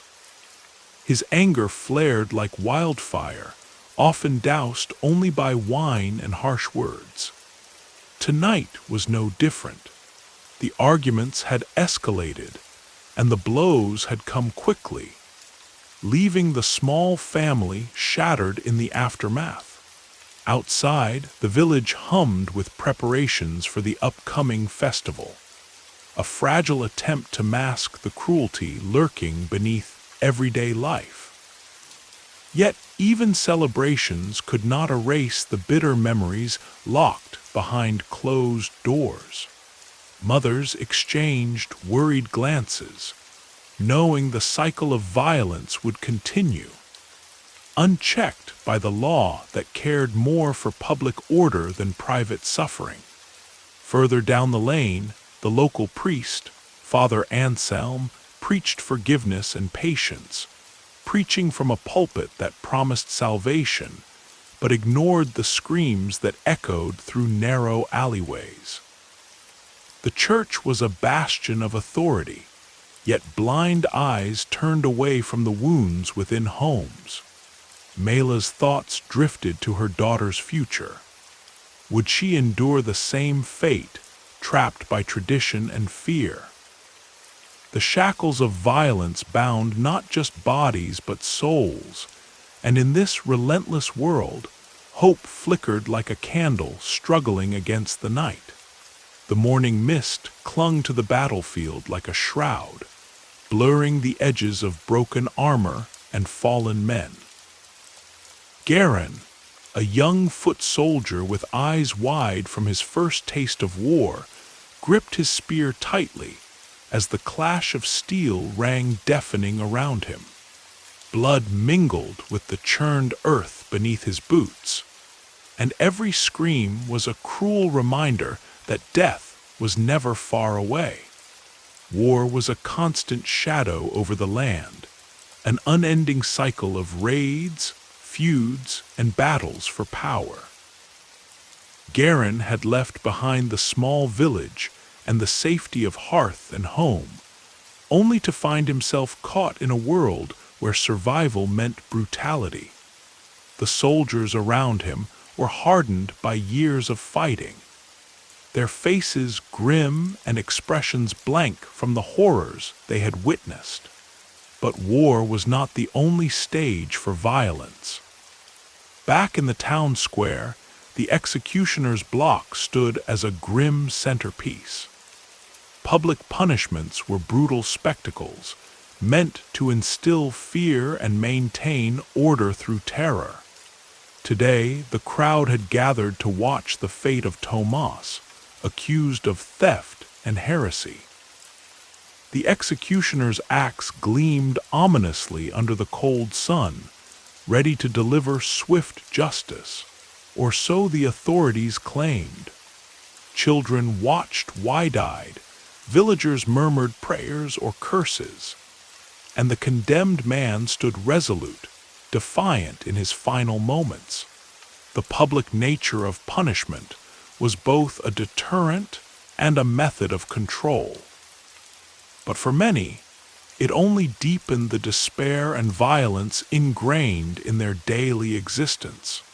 In this world ruled by iron fists and bloodied hands, peace was fleeting, and cruelty was the language everyone understood. The sun dipped low behind the jagged hills, casting long shadows over the village of Eldrun, where violence seeped into every corner of life like a slow poison. Myra, a young widow with eyes hardened by loss, tended to her wounded son, his cries echoing the pain that haunted her soul. Her husband had fallen months ago in a skirmish that left the village vulnerable and grief-stricken. Every day was a battle, not just against invaders or rival lords, but against the fear and brutality that had become normal. Domestic violence simmered behind closed doors, fueled by the frustrations of men broken by war and poverty.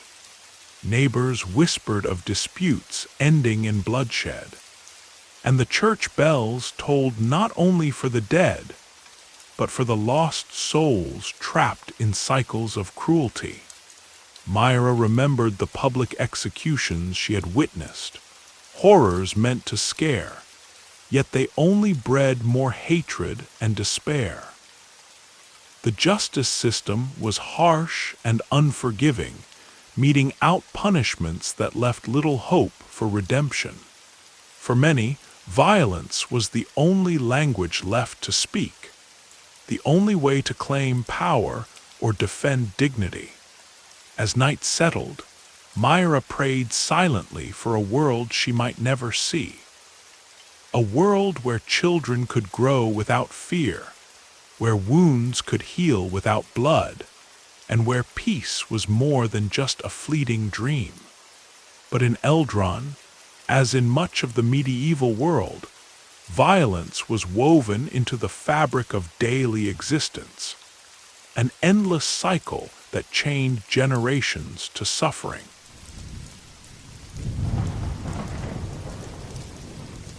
In the remote village of Larkswood, nestled between dense forests and rolling hills, life was fragile and fleeting. The year was 1347, and the specter of death hovered perpetually over its modest cottages and muddy streets.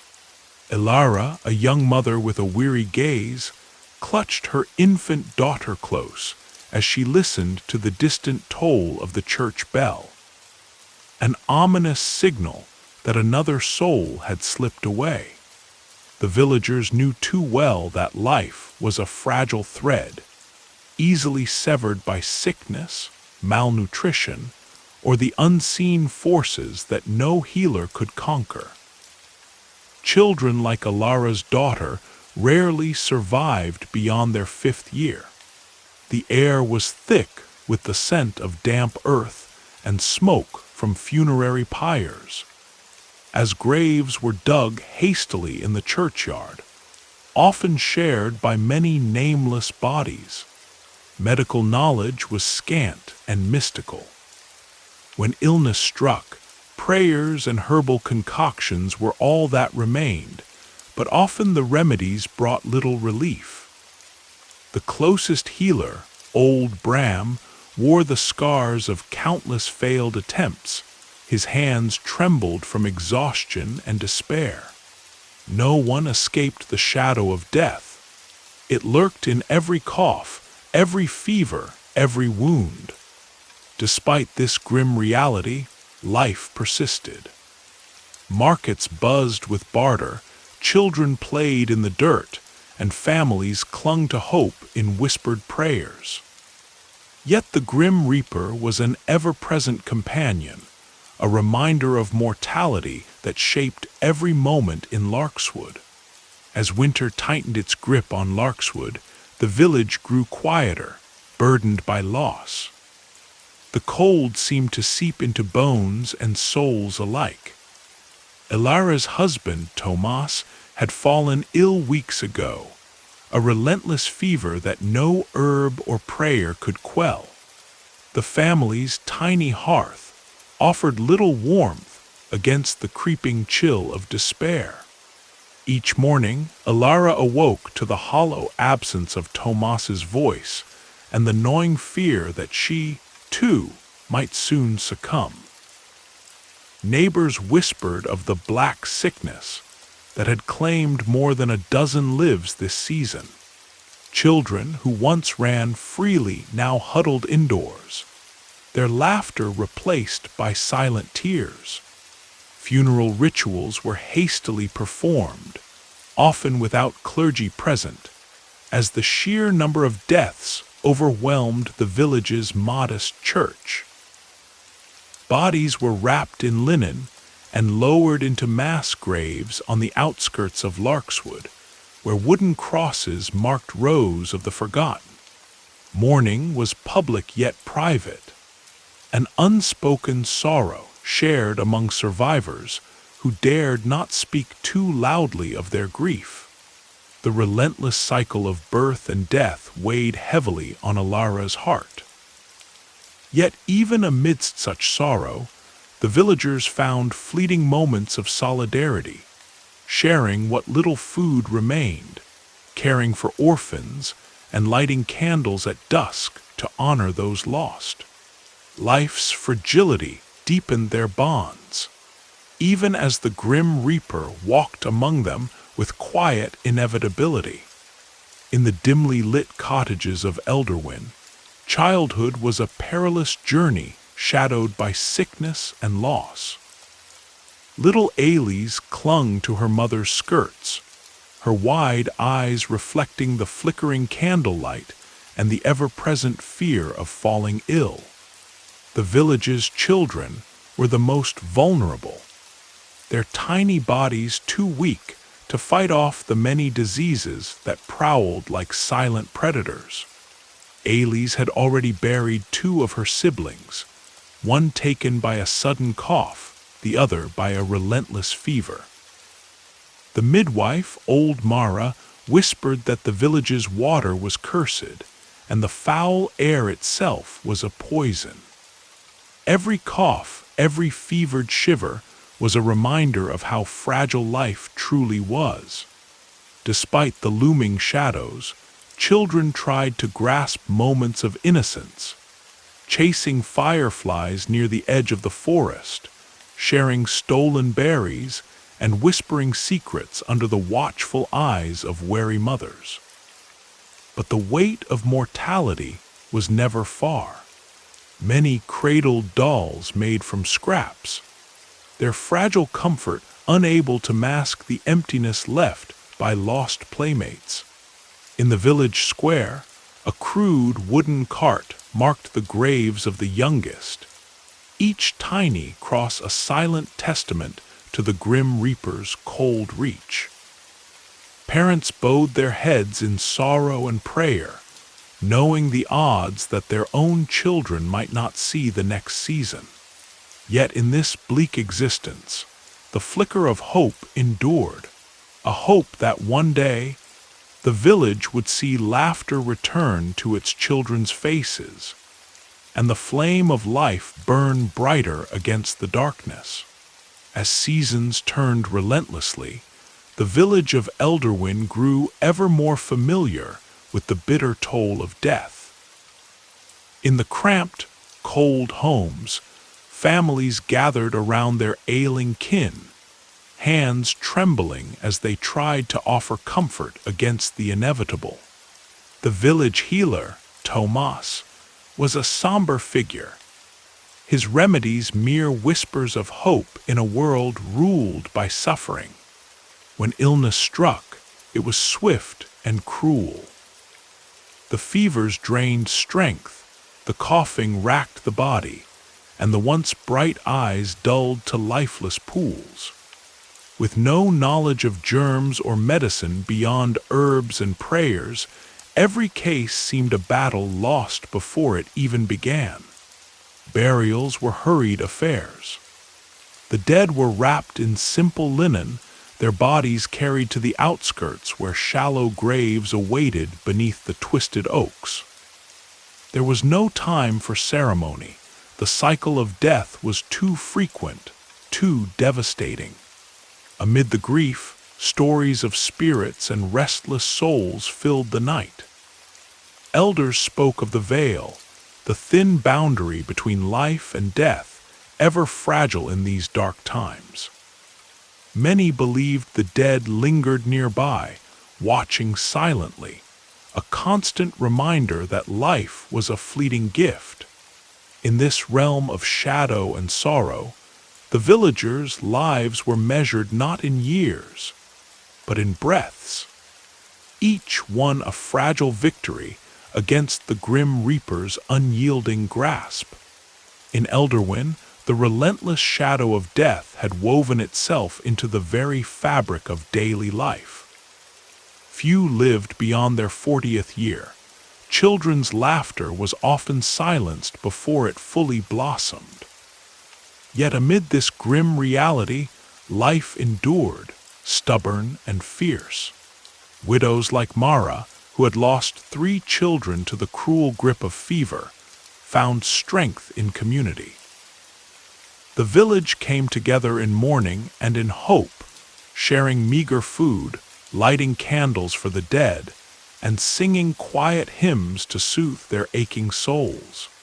Despite the omnipresent fear, births were celebrated as miracles. Midwives, armed with little more than their knowledge of herbs and chants, worked tirelessly to bring new life into the fragile world.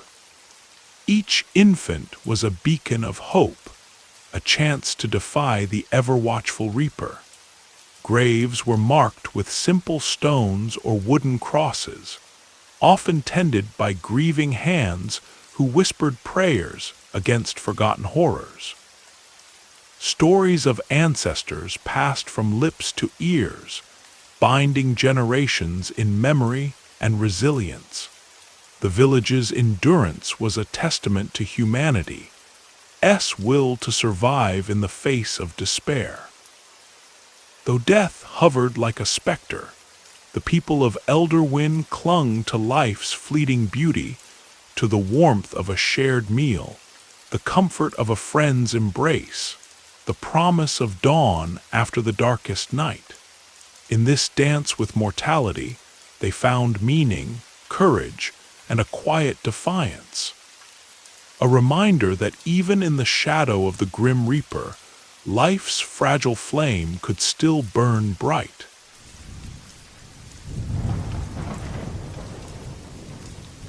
In the heart of the ancient kingdom of Ardwyn, where legends spoke of chivalrous knights and radiant castles, lived a young scribe named Eamon.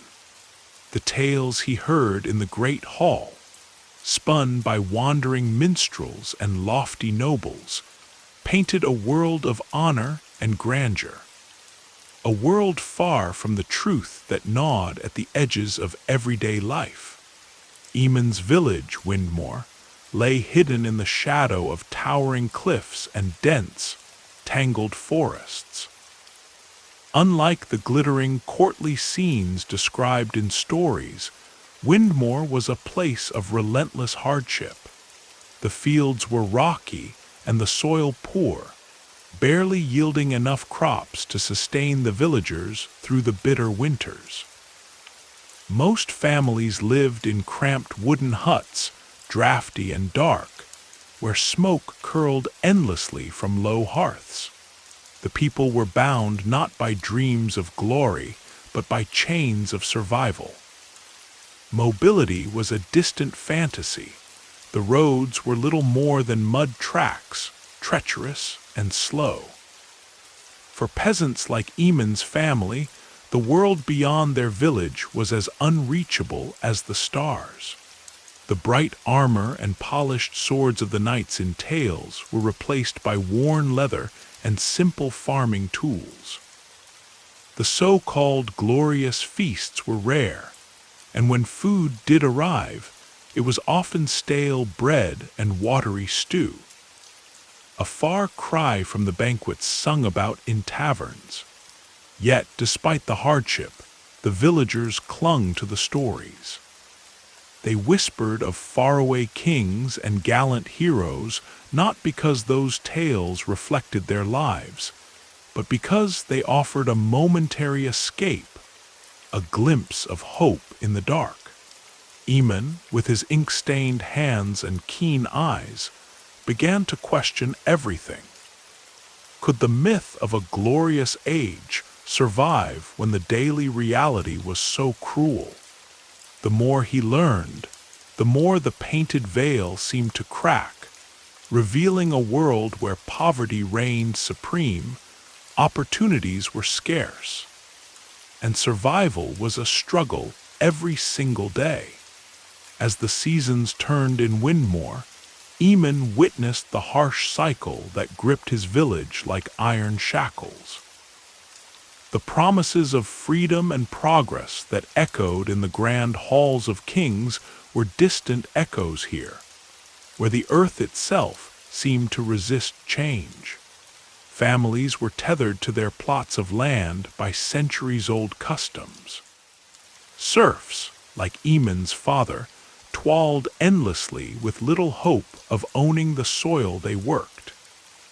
Their lives were dictated by the lord's demands, who viewed the peasants as little more than cogs in his feudal machine. Moving from one place to another was not simply difficult, it was forbidden.